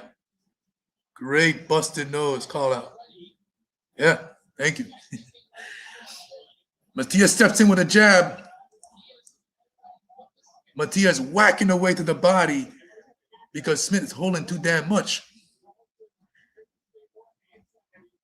Matias steps in with a jab. Vicious body shot. Oh, right uppercut combination by Matias. Smith fighting back. Both guys going at it. It is a fight as we expected. Remember, what heart the Smith has. We're seeing it right now. We're seeing how much heart and how much guts he has. How good Smith really is. He's in there with the most feared fighter at 140 pounds. Let's see what Smith can do. So far, he's trying to wrestle Matias. That's what he's doing. He's trying to tire Matias out. Yeah, that's what he's doing. The ref is tired of the holding by both. Well, it's more Smith holding. Look at Matias's face, pissed off.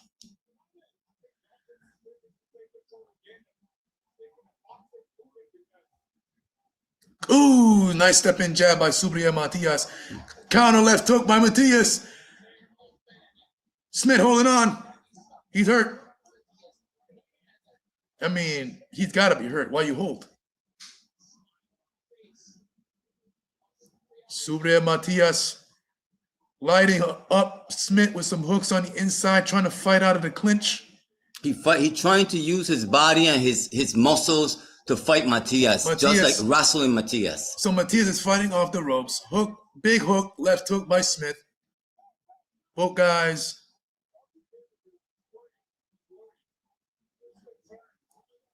Right uppercut, left hook by Matias. Another combination by Matias. Smith holding on.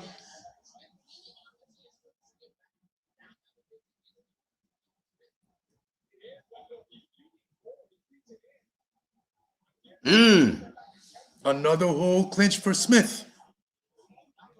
He's trying to wrestle. That's what he's doing, wrestling him. Same thing what Pato did. He's trying to do the same thing. That's what he's doing. He's trying to make it a body game. A wrestling. Yeah, wrestling game. That's right. Oh, combination of Matias. Smith fighting back. Oh, guys. Oh, going at. Matias lining up Smith. Smith fighting back. Woo. I'm going to lose my voice tonight, guys. Come on, Matias. This is a fight.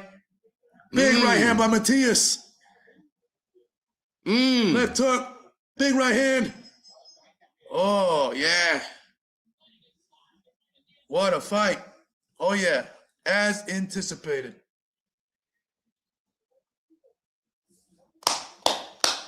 Woo!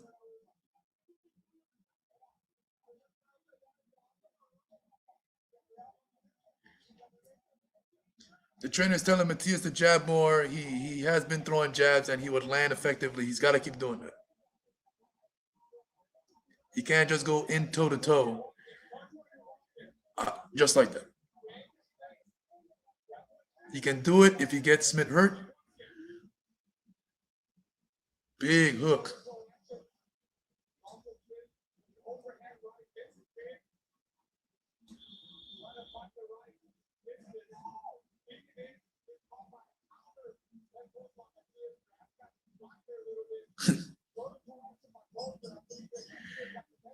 Remember what I tell you guys about Marvelous Hagler? Chin. Matias is showing that kind of a chin right here. I mean, he's been showing it all throughout his career. So you're seeing it.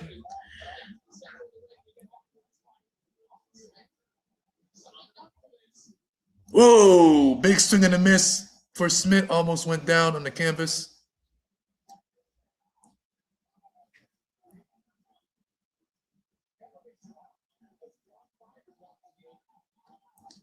Matias keeping his hands up.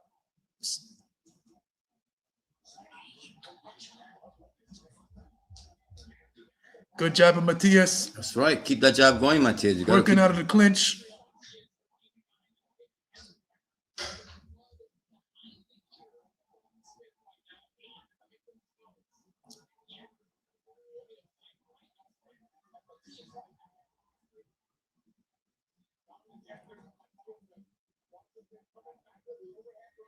A lot of holding for Smith.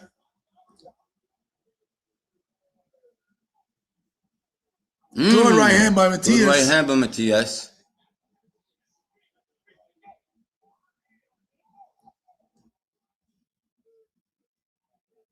Oh! Vicious combination by Matias. Oh!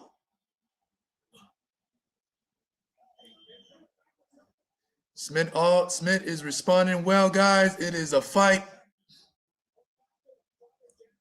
Right uppercut by Matias. Double left hook. Oh!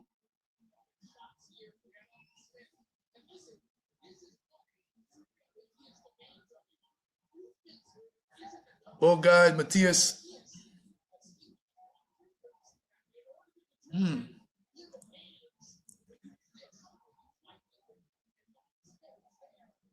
Oh.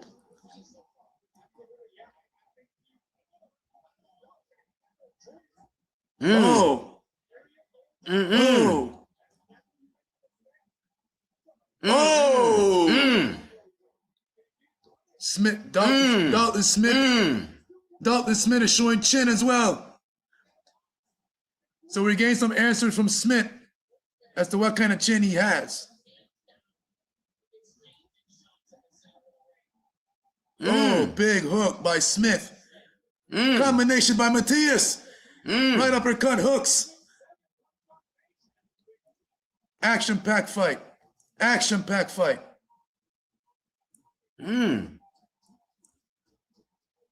Oh! I think Smith is cut. Smith is cut. Oh! Hey! Hit after the bell by Smith. Big cut on Smith. Left eye. Big cut. Big cut. What a fight. Dalton Smith is showing that Jake LaMotta's chin, Antonio Margarito chin.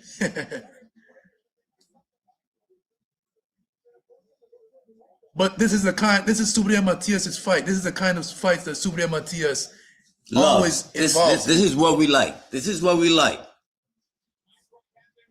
You know, nothing new to Subriel Matias. It's new to Smith. But let's see how he responds to it. That's the question here. You know, how much can he take? How much can he dish out? Hit after the bell should have been worn.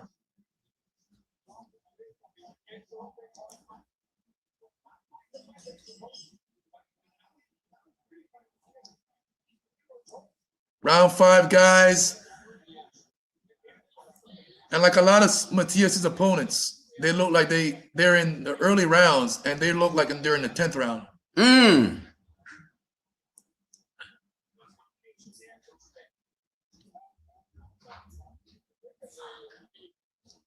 Come on, let's go. This is a rumble and tumble, guys.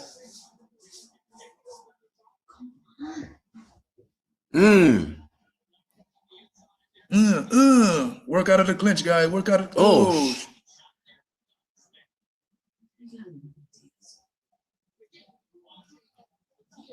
They took appointment.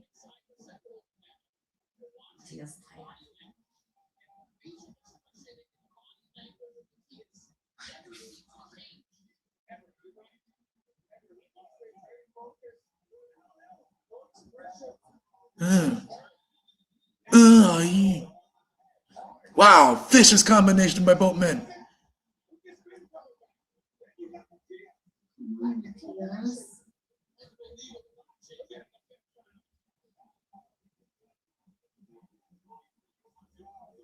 Oof. Ooh. Ooh. Toma y dame, folks. Toma y dame. Ooh. Both guys landing some Titanic shots on each other. Both guys showing chin. And that's a plus in this fight.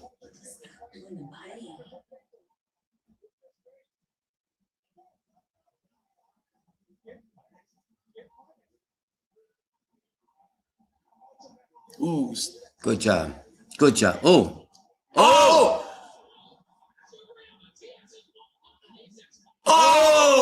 Oh! Fuck. Guys, this is not good. Woo! No!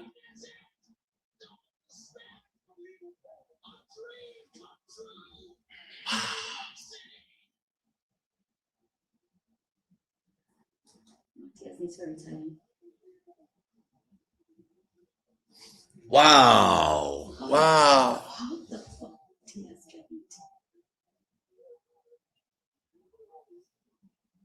That was his first knockdown in life. Yep.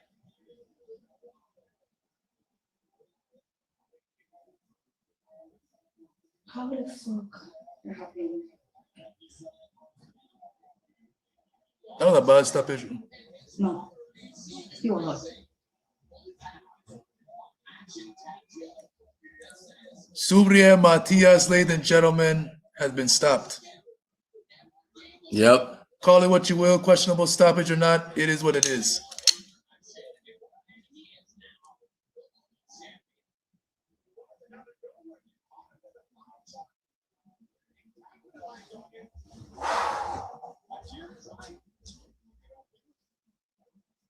I can't believe that.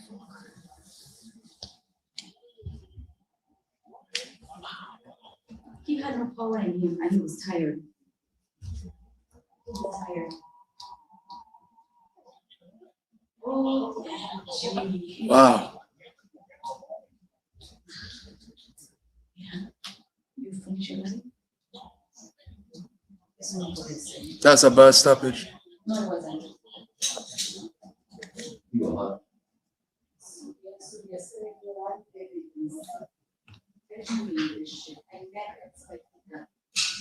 Wow.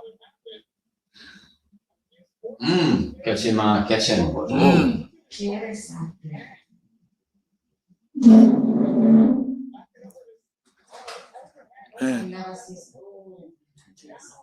That's a bad scene too much.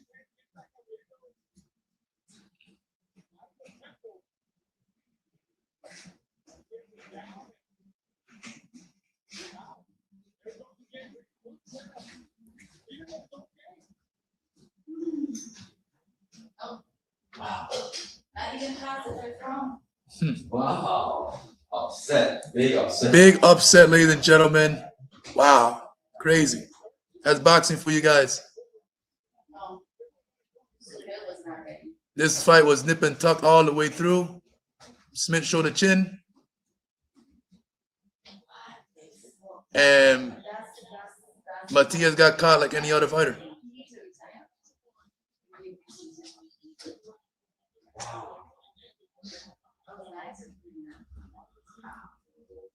Pero es que ya yo lo veía, y él se estaba dejando dar, y estaba cansado.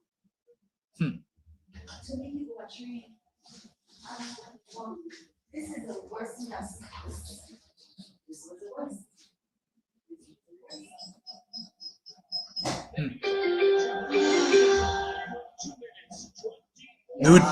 New champion, guys.